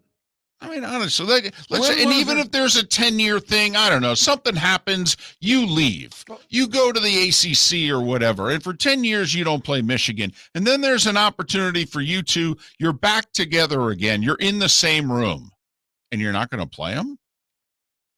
Ask a West Virginia or a Pitt fan how excited they must be about finally getting the backyard brawl back together again. I mean, just last year. I mean, it's a home and home. The excitement amongst OU and Nebraska fan bases to play one another again. And yes, OU was excited. Of course, Nebraska would be excited. They have not done nearly as well in the last dozen years since they are no longer in the same conference. But the OU fan was excited too. I mean, come on. You want to play K-State or you want to play Nebraska? Want to play Iowa State or you want to play Nebraska? I mean, come on, outside of the Texas game, they'd want to play Nebraska. Well, maybe the Oklahoma State game. And now that, that game's not going to happen again either. Right. I mean, Oklahoma's in a tough spot. They're joining this conference, and they already left Nebraska. Now they're leaving Oklahoma State. Right. So we're leaving 2 of our 3 biggest games in multiple sports, by the way. And I keep looking at these SEC pods as World Cup groups, as, World Cup pods, and where's the group of death? And I know it's wherever Alabama is in theory, but then there's the other side of it. Who gets Vandy? Who gets the Mississippi schools? Who gets Missouri? Who gets South Carolina? You can sit there and look at what do you do with Kentucky? Well, we talked about this. Can you really split up Tennessee and Vandy? And you want Alabama and Tennessee to play every year. So if one of the pods ends up being the 2 Alabama schools and the 2 Tennessee schools, and you're going to be people screaming that it's too easy of a pod for Alabama. Which then might mean Kentucky, South Carolina, Georgia, Florida. Exactly. That was when we sat down and did the pods, we thought that's how it was going to go. And then does Missouri go with the Big 12 schools and A&M and leaves Ole Miss, Mississippi State, Arkansas, and LSU as a pod? See, and I think Arkansas is not going to be in the Southwest Conference pod. When we sat down and did it, I thought we had the 2 Mississippi schools, LSU and Arkansas. And then then Missouri would go with the Big 12 would remain its own conference. Missouri, A&M, Texas, and Oklahoma. Correct. We would put them back together again. Then I think Missouri would like that. I don't think there's a scenario that they love, but I think their fan base would like that. I think the fans would prefer it because the games would interest them more. I do think if you're trying to win and be somewhat competitive, I think they would want to switch with Arkansas. They'd want to be with the 2 Mississippis and LSU. Because I think they would look at themselves and go, we have a chance to compete against the Mississippi schools. I mean, how many games do you think Mississippi's going to win annually against A&M, Texas, and Oklahoma? I think the school, as we set this all up, the school that really gets screwed here is Auburn. And I know they get Alabama every once in a while and they beat them. I get it. But they're getting put in a division where already they're behind Alabama. LSU would be the clear favorite year in, year out. Oklahoma would be the clear favorite year in, year out. Florida and right now Georgia until Florida can figure it out. Well, and the other thing that you start doing if they go to 9 and they're going to go to the 4-14 pods is, Auburn and Georgia may not play every year. Well, if they're going to do the 3 crossover games, Georgia would get Auburn. If they go to 9, they're going to keep 3 rivalry games. That's what they're talking about. Which they just may do their own 3-5-5, if you will. Or 3-6-6, I guess. Or they could just go 2 8-team divisions. The Alabama schools would go to the east, and Missouri would go west. Done. 7 and 2 crossovers. That's if you go 9. Think they're going to go 9. I believe that no matter what happens, that the SEC coming out of this will go to 9 conference games. All right, let's just humor me. They're going to do the east-west thing. They're going to have 2 8-team divisions. So you get Alabama, Auburn, Tennessee, Vandy, Florida, Georgia, South Carolina, Kentucky. That's your 8 on the east. Right. Everybody else, the 2 Mississippis, LSU, Arkansas, Oklahoma, Texas, A&M, Missouri. That's your west. Is there a rivalry? Obviously everybody plays the 7 on their side.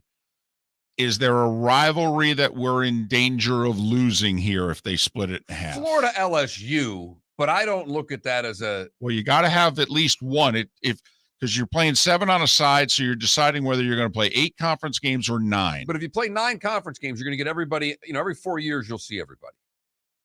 Well, that's if they go by pod. Okay. I mean, we have no idea how they'll do it if we're going east and west. They should do it that way. That would be great. But I don't know that they will. But just in terms of rivalries, because think about it, if we got the Alabama schools in the east, Auburn, Georgia, Alabama, Tennessee. Right. Alabama, LSU. That's the one you're There you go. losing. Okay. And now Alabama A&M, as long as the 2 head coaches remain the same. But I don't know, how long that rivalry grows post Nick. And then Mississippi State, Alabama is actually a thing. They're connected by the same road. They're about 70 miles apart. But there's not many here. I mean, if you are still looking to keep your rivalries in and you don't want to do the 14 pods and where rivalries could be lost, where you may have to skip a year or 2 with teams not playing each other, they could do it. But we may hear by the end of the week what the long-term scheduling plans for the SEC are. The good, the bad, and the ugly. Today was the day when. Still ahead on Miller and Moulton on the Florida Sports Network. Golfers, are you bored of the same old driving range warm-up routine that's not getting you the results that you want on the course? Power up your golf swing by adding resistance bands to your range sessions with the Orange Whip Golf's Power Strap Kit. Featuring band attachments to your feet and hips, Power Strap resistance training will boost clubhead speed, increase power, improve flexibility, all with just a few swings. Buy a Power Strap Kit today. Go to orangewhipgolf.com and use code Miller10 to receive an additional 10% off the already great price of $119. David Moulton for Napa, Napa Auto Parts, and Napa Filters. Insist on Napa filters for your vehicles, or if you're a do-it-yourselfer, only buy Napa filters. Napa has a filter for almost anything on earth that moves, whether it's motorcycles, foreign and domestic cars, vans, SUVs, earth-moving equipment. You get the idea. Napa Auto Parts, Napa filters. Insist on them for your vehicles, or if you're do-it-yourselfer, only buy Napa filters. Mark Miller for SWFL Golf Carts, or online, flgolfcarts.com. If you're looking for a golf cart, an e-bike, or an e-motorcycle, go visit Alex and the gang at SWFL Golf Carts. flgolfcarts.com online. Check out their whole inventory. If you're looking for a custom cart, they can take care of you. 2-seater, 4-seater, 6-seater, they've got you covered. E-bikes, nobody better for value and service. E-motorcycles, check them out. Again, flgolfcarts.com. flgolfcarts.com. Bring your big mouth to John Smith Subs and indulge in their overstuffed subs with the freshest quality ingredients. Enjoy our famous steak bomb with perfectly grilled marinated sirloin steak topped with provolone cheese, grilled onions, peppers, mushrooms, crispy bacon, juicy tomatoes, and creamy mayo.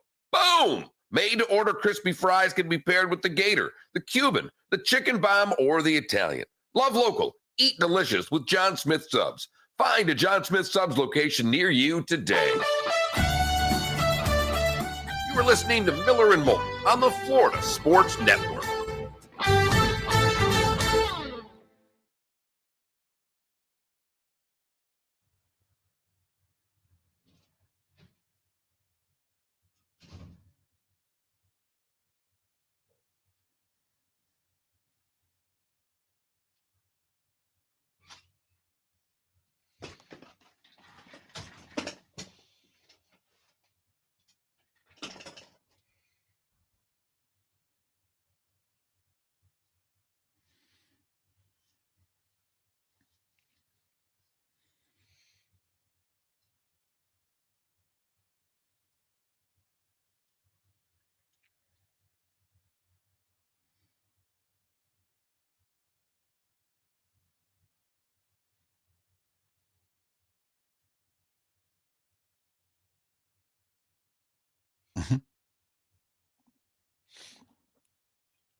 Oh, it dipped to just downright chilly in here. Yeah, it's interesting. I don't know why.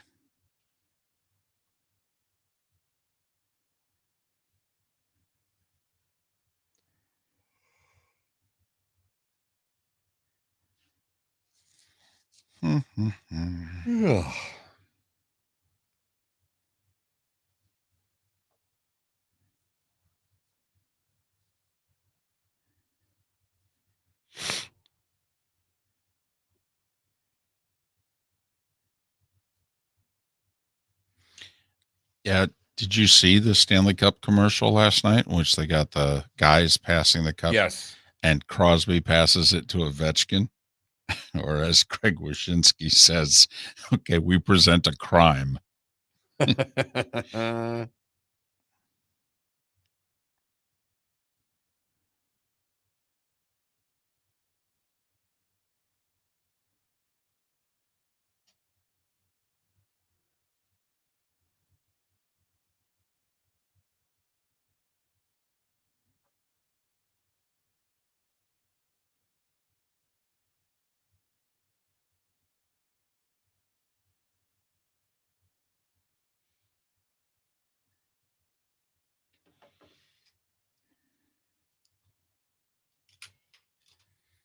Hmm.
Come back.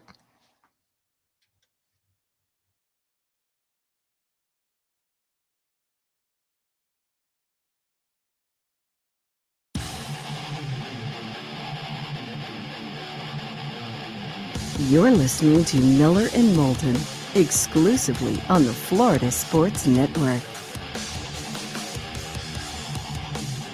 21 minutes past the hour. Miller and Moulton, the Florida Sports Network. Thanks so much for being with us. I don't think the PGA Tour is going to do anything for another week and a half to 2 weeks because being in the field and actually playing in the tournament are two different things. People can withdraw between now and then. But there's 12 PGA Tour players who are committed to playing in the LIV Golf Series, Dustin Johnson being the headliner. But there's, I think, 9 others that are ranked in the top 100 in the world. Sergio, Poulter, Westwood, Schwartzel, Oosthuizen, the Euros that we all, and I think all of them are in their 40s. And none of the Euros that I could see, unless I missed one, are scheduled to play in the Memorial this weekend. Kevin Na had been mentioned for a while, and he's ranked in the 30s in the world. Taylor Gooch, who got a lot of publicity going into the PGA Championship, is an Oklahoma native. Hudson Swafford, who's ranked in the top 100. Who is playing in the Memorial, or at least scheduled to. And Matt Jones as well. Scheduled to play in the Memorial, as is the kid from Michigan State that James Piot. Yeah. Piot won the U.S. Amateur last year. I guess he turned pro last week. Missed the cut. and he's going to be in the Memorial, and then I guess he's going to London. How about Louis Oosthuizen? Not in the Memorial. Not on the list that we saw. But DJ with 2 majors, Sergio won a Masters, Schwartzel won a Masters, and Oosthuizen won an Open Championship and has finished second in all 4 majors more than once. So 4 major champions they have in their field of 42, which will be 48 by the time they tee off. But the 48, as you mentioned earlier in the show, 5 are Asian Tour, I guess, qualifiers, if you will. And then there is 1 spot that's being left for Phil Mickelson. Right. And if not Phil, they'll give it to somebody else. I found it interesting. Adam Scott not on the list. Scott had talked about it. And he's another one international player in his 40s. So what do you think the penalty is going to be? They can go anywhere from fine to suspension. And let's face it, the PGA Tour is like NASCAR. They can do whatever the hell they want. Whatever they want. I think they're going to suspend them for a minimum of 3 months, which carries through the rest of this PGA season. Yeah, it eliminates you essentially from their cash grab. From the Tour Championship, correct. Now, I would like to think DJ, because the top, 125 make it? Yes. So he'd probably make it.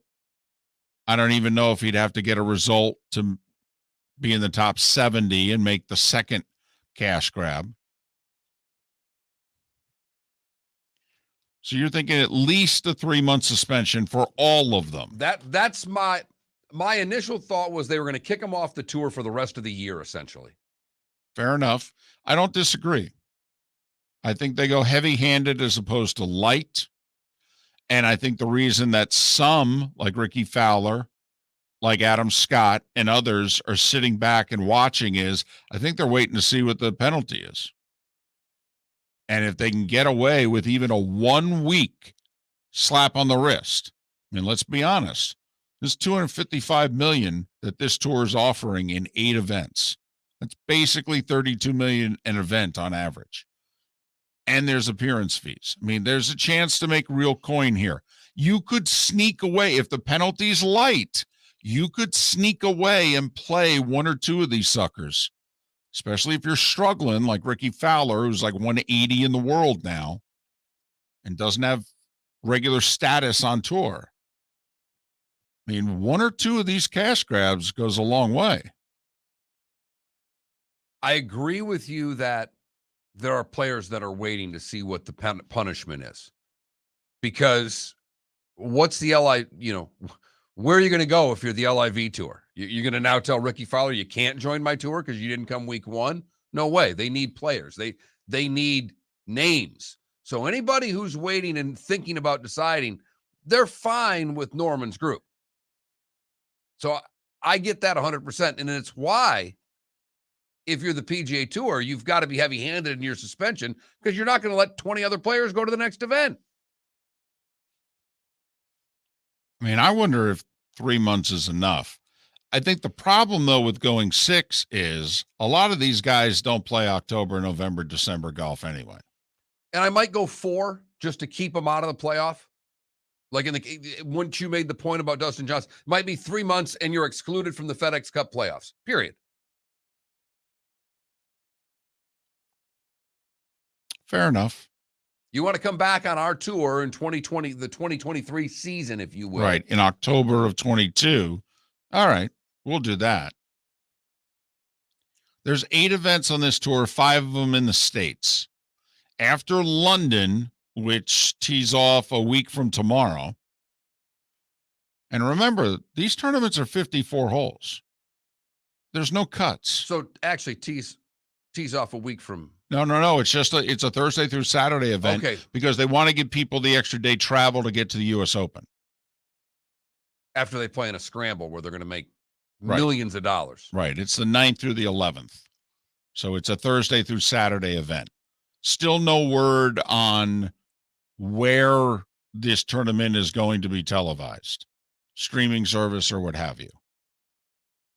I do know that there is some kind of coverage plan, just because I got a text last night asking me if I wanted to do research for it. So there's got to be some broadcast, no matter how high school football-ish on a local cable channel near you it may be. But they're planning something somewhere. I'm calling the guy back just to find out the info for the damn show. Absolutely. I want to know what's going to be on and who's producing it. I want to know, is this cable access? Is this a city council meeting? I mean, how are we doing this sucker? It's a lot of cable, by the way. Just in. This is not a 100-yard field. I mean, golf is the most difficult thing to cover in sports, if for no other reason, the staffing you need to cover it, just to run the damn cable. Which might be the first question I'd ask of whoever you talk to. Have they even laid the course out yet from a television standpoint? I mean, the infrastructure, you have to build towers. I mean, these things don't just happen overnight. Well, and also they're apparently doing a scramble. So everybody's going to be on different tees. I mean, the golf viewer will not accept the way that golf used to be televised, in which you showed up on Saturday and Sunday and you got 5 holes, 14 through 18. That was it. That's all you could see. They just kept updating the leaderboard. You're like, oh, wow, so-and-so's got it going. About an hour, I'll be able to see them. Yeah, that doesn't fly anymore. And one of the questions that was asked, if they suspend them, can the players sue for antitrust non-compete? They will sue, but the PGA is an association. I'm of the belief the players are going to let the LIV series do the lawsuit. They're not going to personally sue the PGA Tour. Now, I could be completely wrong, but I believe that, listen, the LIVs Norman's already talked about it. I mean, this is going to court. If I'm the Supreme Court, I'm taking the case immediately. I'm not even letting it go through the lower courts. It's coming to me. We might as well just do this now. Let's get this over with. If I'm the Supreme Court, this antitrust case is coming to us, and we will likely accept it. Now, there's great debate in the legal community as whether the makeup of the current Supreme Court, does it benefit the PGA Tour or does it benefit the LIV? I think it benefits Norman. I do as well, based on how they handled NIL. Yes. And their propensity for wanting business, you would think they would go in that direction. And they have already threatened other sports that have some kind of antitrust status of taking it away from them. But who knows? Miller and Moulton. The good, the bad, and the ugly. Today was a day win. And what's on tap on the other side, right here on the Florida Sports Network. Mark Miller for SWFL Golf Carts, or online, flgolfcarts.com. If you're looking for a golf cart, an e-bike, or an e-motorcycle, go visit Alex and the gang at SWFL Golf Carts. flgolfcarts.com online. Check out their whole inventory. If you're looking for a custom cart, they can take care of you. 2-seater, 4-seater, 6-seater, they've got you covered. E-bikes, nobody better for value and service. E-motorcycles, check them out. Again, flgolfcarts.com. flgolfcarts.com. Mark, we're playing golf. Saturday, June 11th, a scramble at the West Bay Club in Estero. Go to floridasportsnetwork.com to sign up now. I'd like to thank Budweiser, Twin Peaks, and Southwest Florida Golf Carts. Got some good stuff there, flgolfcarts.com. Where are you going to go? floridasportsnetwork.com. Sign up for our tournament, Saturday, June 11th, a scramble at the West Bay Club in Estero. Your golf will include your foursome and a chance to have lunch and awards after. Sign up at floridasportsnetwork.com. Golfers, are you bored of the same old driving range warm-up routine that's not getting you the results that you want on the course? Power up your golf swing by adding resistance bands to your range sessions with the Orange Whip Golf's Power Strap Kit. Featuring band attachments to your feet and hips, Power Strap resistance training will boost club head speed, increase power, improve flexibility, all with just a few swings. Buy a Power Strap Kit today. Go to orangewhipgolf.com and use code Miller10 to receive an additional 10% off the already great price of $119. Bring your big mouth to John Smith Subs and indulge in their overstuffed subs with the freshest quality ingredients. Enjoy our famous steak bomb with perfectly grilled marinated sirloin steak topped with provolone cheese, grilled onions, peppers, mushrooms, crispy bacon, juicy tomatoes, and creamy mayo.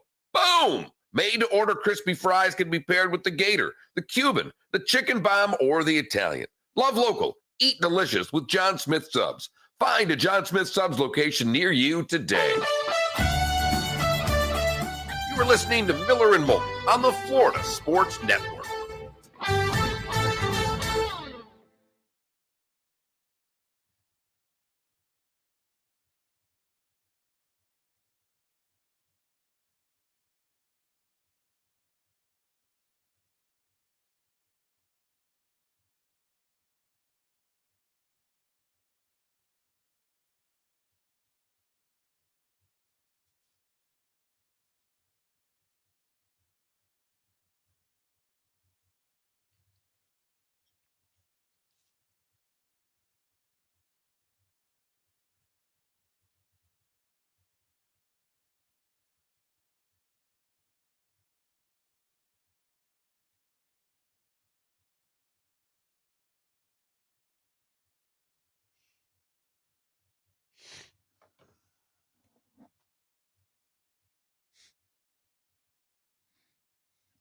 Super 70 Sports today. Have you seen it? Mm-mm. It's a George Gervin highlight reel. Oh, I saw that yesterday. Okay. Yeah. George Gervin won 4 NBA scoring titles. This is why. Yeah. Uh-huh.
Logic Man, the season? Let's see if he makes the week.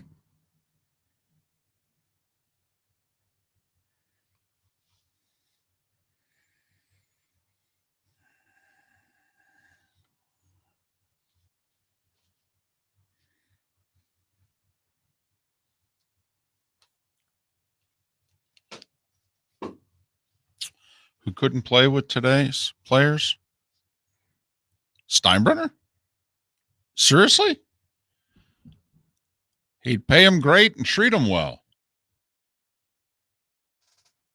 Yeah, No. The leagues come to him, not the other way around. Yeah, no, Girardi is not going to. I don't know if he makes the week. He hasn't checked out, but his team's just not winning. They can't win close games because their bullpen's not good. And I know the bullpen's a lot better than it was last year, but when you have the worst bullpen in the league last year, now having the 20th best bullpen's not going to help you. They're the worst defensive team in the league. Oh, George Gervin couldn't play with today's players? No, because none of them could, because they're not physically strong enough. But George Gervin 100%. Wait, what was he saying? that he couldn't play with today's player. None of them could. Of course he could. No, you look at how skinny he was. He weighed 180 pounds. You know how But skinny Kevin Durant was? He could pick up a basketball. How about that? Kevin Durant's 6'11". Gervin was 6'6". There's a big difference. I thought Gervin was like 6'8". 6'6". He was long. He was yeah, long. He was long. He was long. Long arms, But I long mean, fingers. but none of them could. I mean, Brandon Ingram is 6'7". I think the other thing, like Mark's point, if George Gervin didn't get physically stronger and that's how he was going to be, yeah, he would struggle. By the way, I think that if I just created a burner account under a fake name and just started trash talking Kevin Durant on Twitter, me a nobody, I'd say the chances of him responding are very high. I agree with that. Why does he care? Don't get it. I don't Don't like get it. athletes who just go out of their way to. It's like, dude. Like Will Compton. He regularly just goes on like minute rants on random people's comments. It's like, dude, you're in the NFL, all right? That guy's a nobody. It's okay. Don't worry. Melo's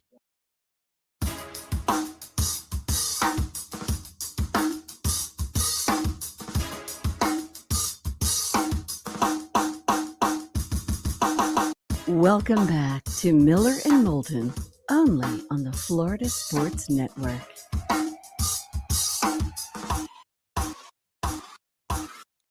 .22 minutes before the hour. The bonus hour of Miller and Moulton here on the Florida Sports Network. Thanks so much for listening. Blades Kelly Cup Finals Series gets underway Friday in Toledo. Friday, Sunday on the road, and they're home a week from tonight for Game 3. We were just there. Do the Wednesday, Friday, Saturday thing. Saturday if necessary. I think most of us think that neither team will sweep the other. Very rarely happens in a best-of-7 finals. But so there you have it. 5th time for the Blades playing for the Cup. Be nice to see him get to 2 and 3 instead of 1 and 4. You Right. know, I mean, that there's a hell of a difference between the two. There definitely is. Plus, from what we've paid attention, this coach been here a little while. Some of the core has been here a while. It's tough to stay at this level, especially more than 3 years. And I think Brad Ralph's been here 6. So, I mean, at some point, McCarron, the captain, at some point he retires or moves on. Brad Ralph, at some point, I think, would like to. Of course. Many a coach has gone from the coast on up the ladder. Yep. But you got to get out of the coast first. Got to get out first. To start going up the ladder. So there you have it. Leave it to the oldest guy in the show, and definitely the oldest soul to live in the past. Here's David Moulton with Today Was the Day When... Final time. Mark Miller's taking it back over. Beginning tomorrow. 230 years, Mark. That's how far we're going back. Kentucky admitted as our 15th state. 1792, June 1st. Happy birthday, Kentucky. 230 years old. Tennessee's 226 years old. They were admitted as our 16th state on this day in 1796. Also, something I did not know.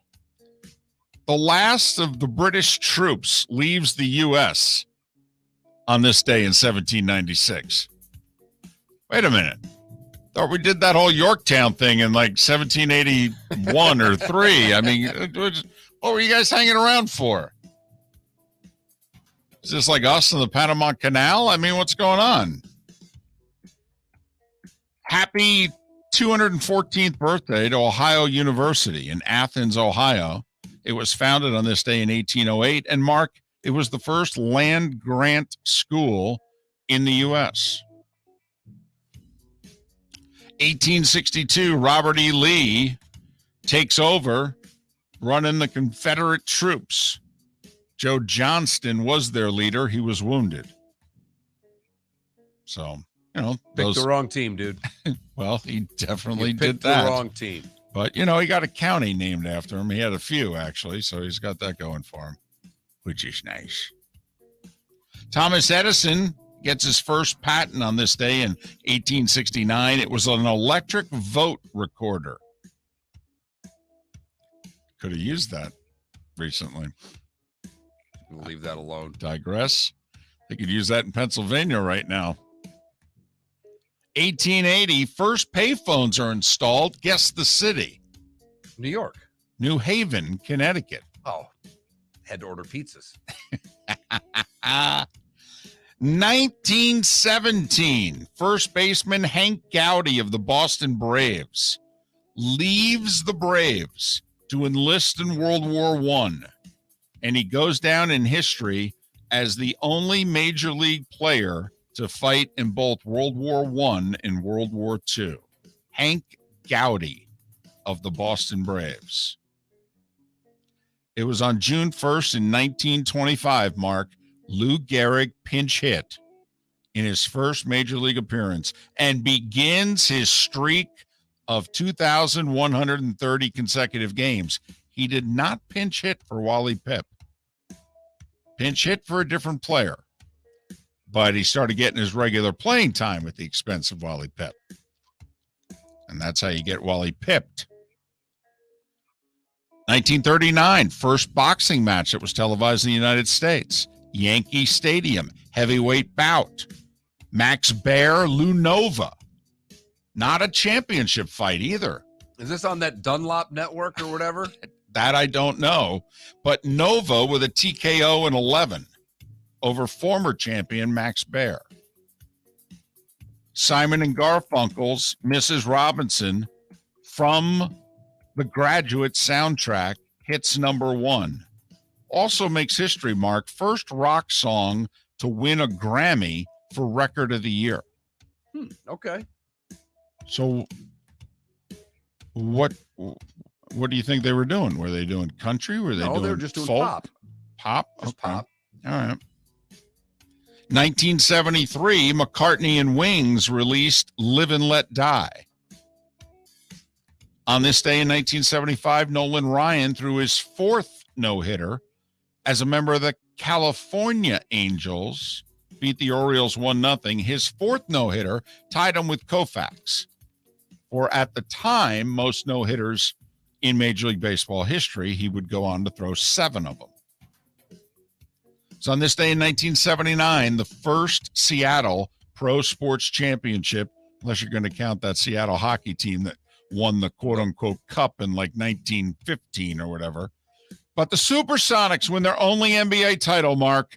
They beat the Washington Bullets in 5. They won Game 5 in Landover, Maryland, 97-93. It was sweet revenge because the Bullets had won in 7 the year before, winning Game 7 in Seattle.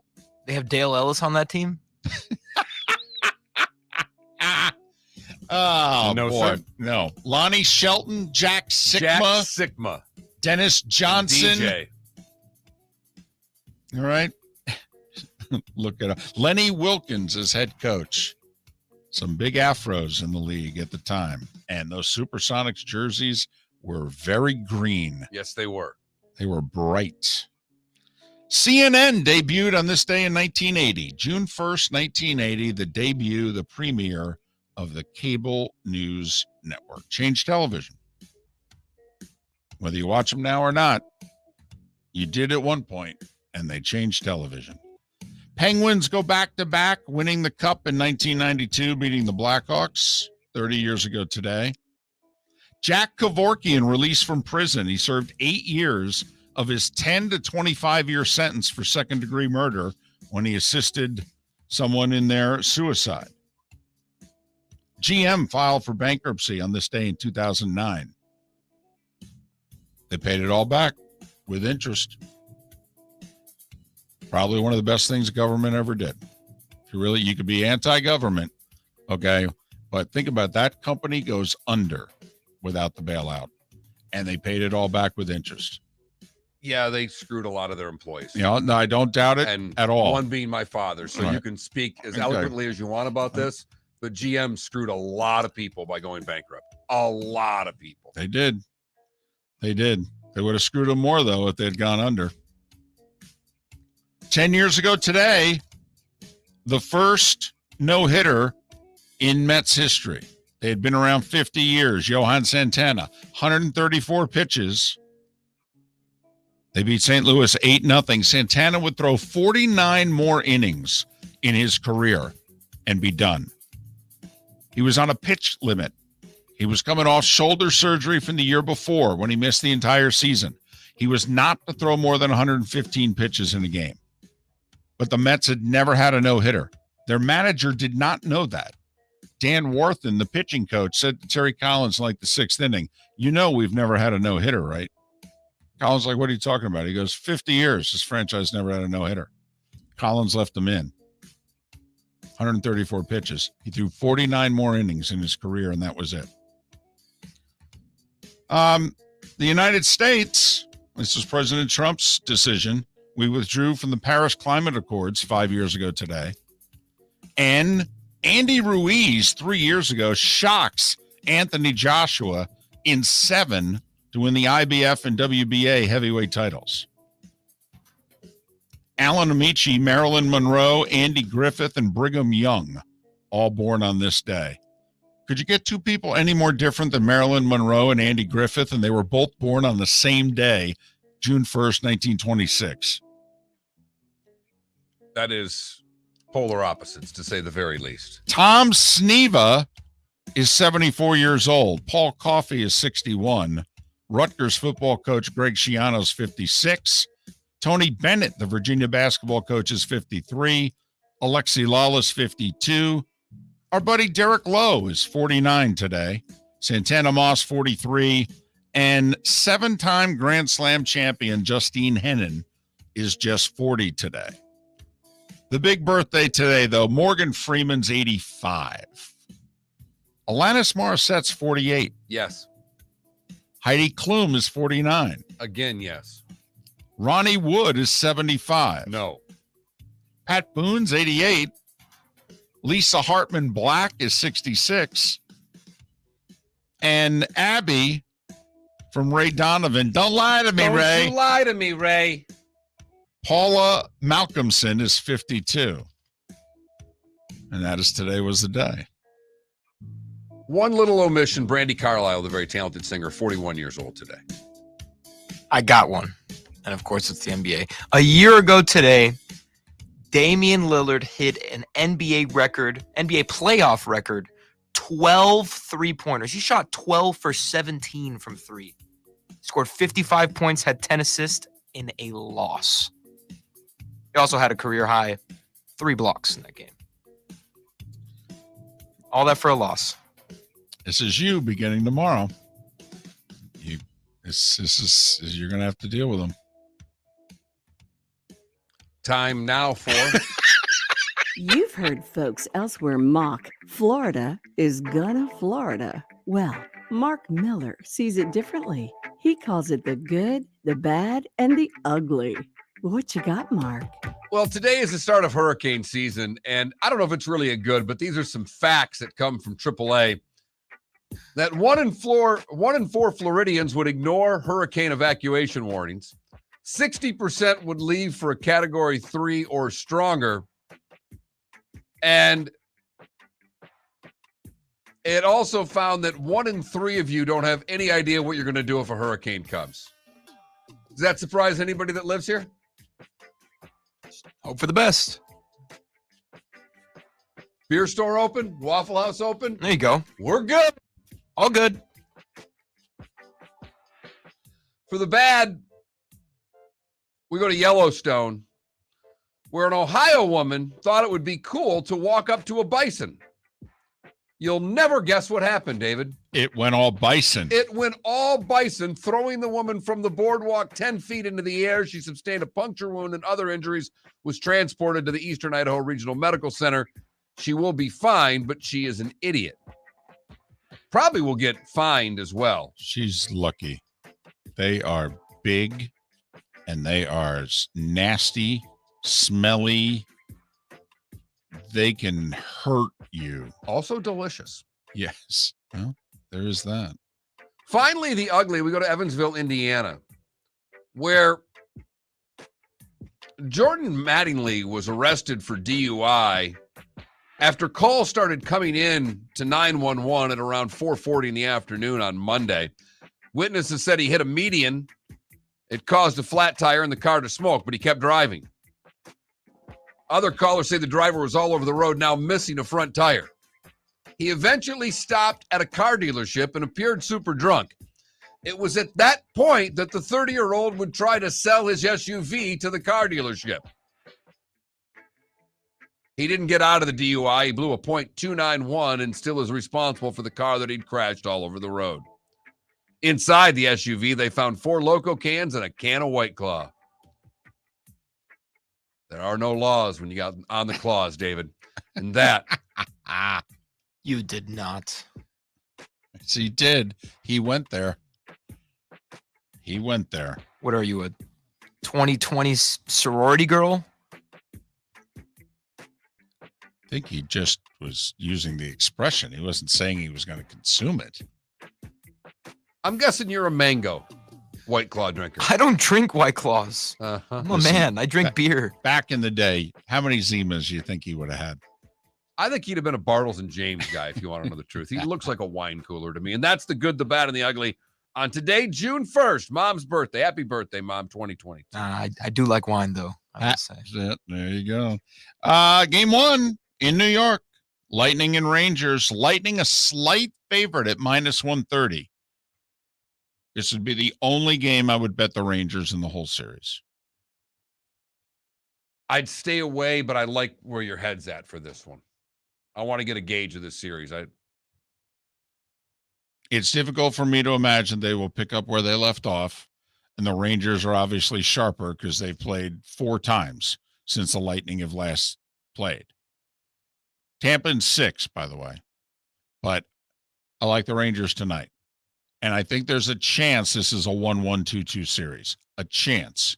But I think the Rangers get their one at home tonight. I'll take the Lightning in 6. You've talked me into it, so I'm going to take the Lightning tonight. There you go. That's smart. We got some day baseball today. Guardians, Mets, Cardinals, Rockies, and Marlins are playing a doubleheader. They begin that at 3 o'clock. Oakland's at home. Ooh, $2. Wednesday matinee, 12:30 local. Astros in town. Just over under 7,500. Over. Look at you. You're setting it at 7,500? Yeah, It's because $2 ticket day on Wednesday. $2 ticket day on I don't Wednesday. care. Under. Okay. I'm going under as well. Arizona and the Braves also this afternoon. Miller and Moulton. Have a great hump day. We'll do this tomorrow. Mark, we're playing golf. Saturday, June 11th, a scramble at the West Bay Club in Estero. Go to Florida Sports Network.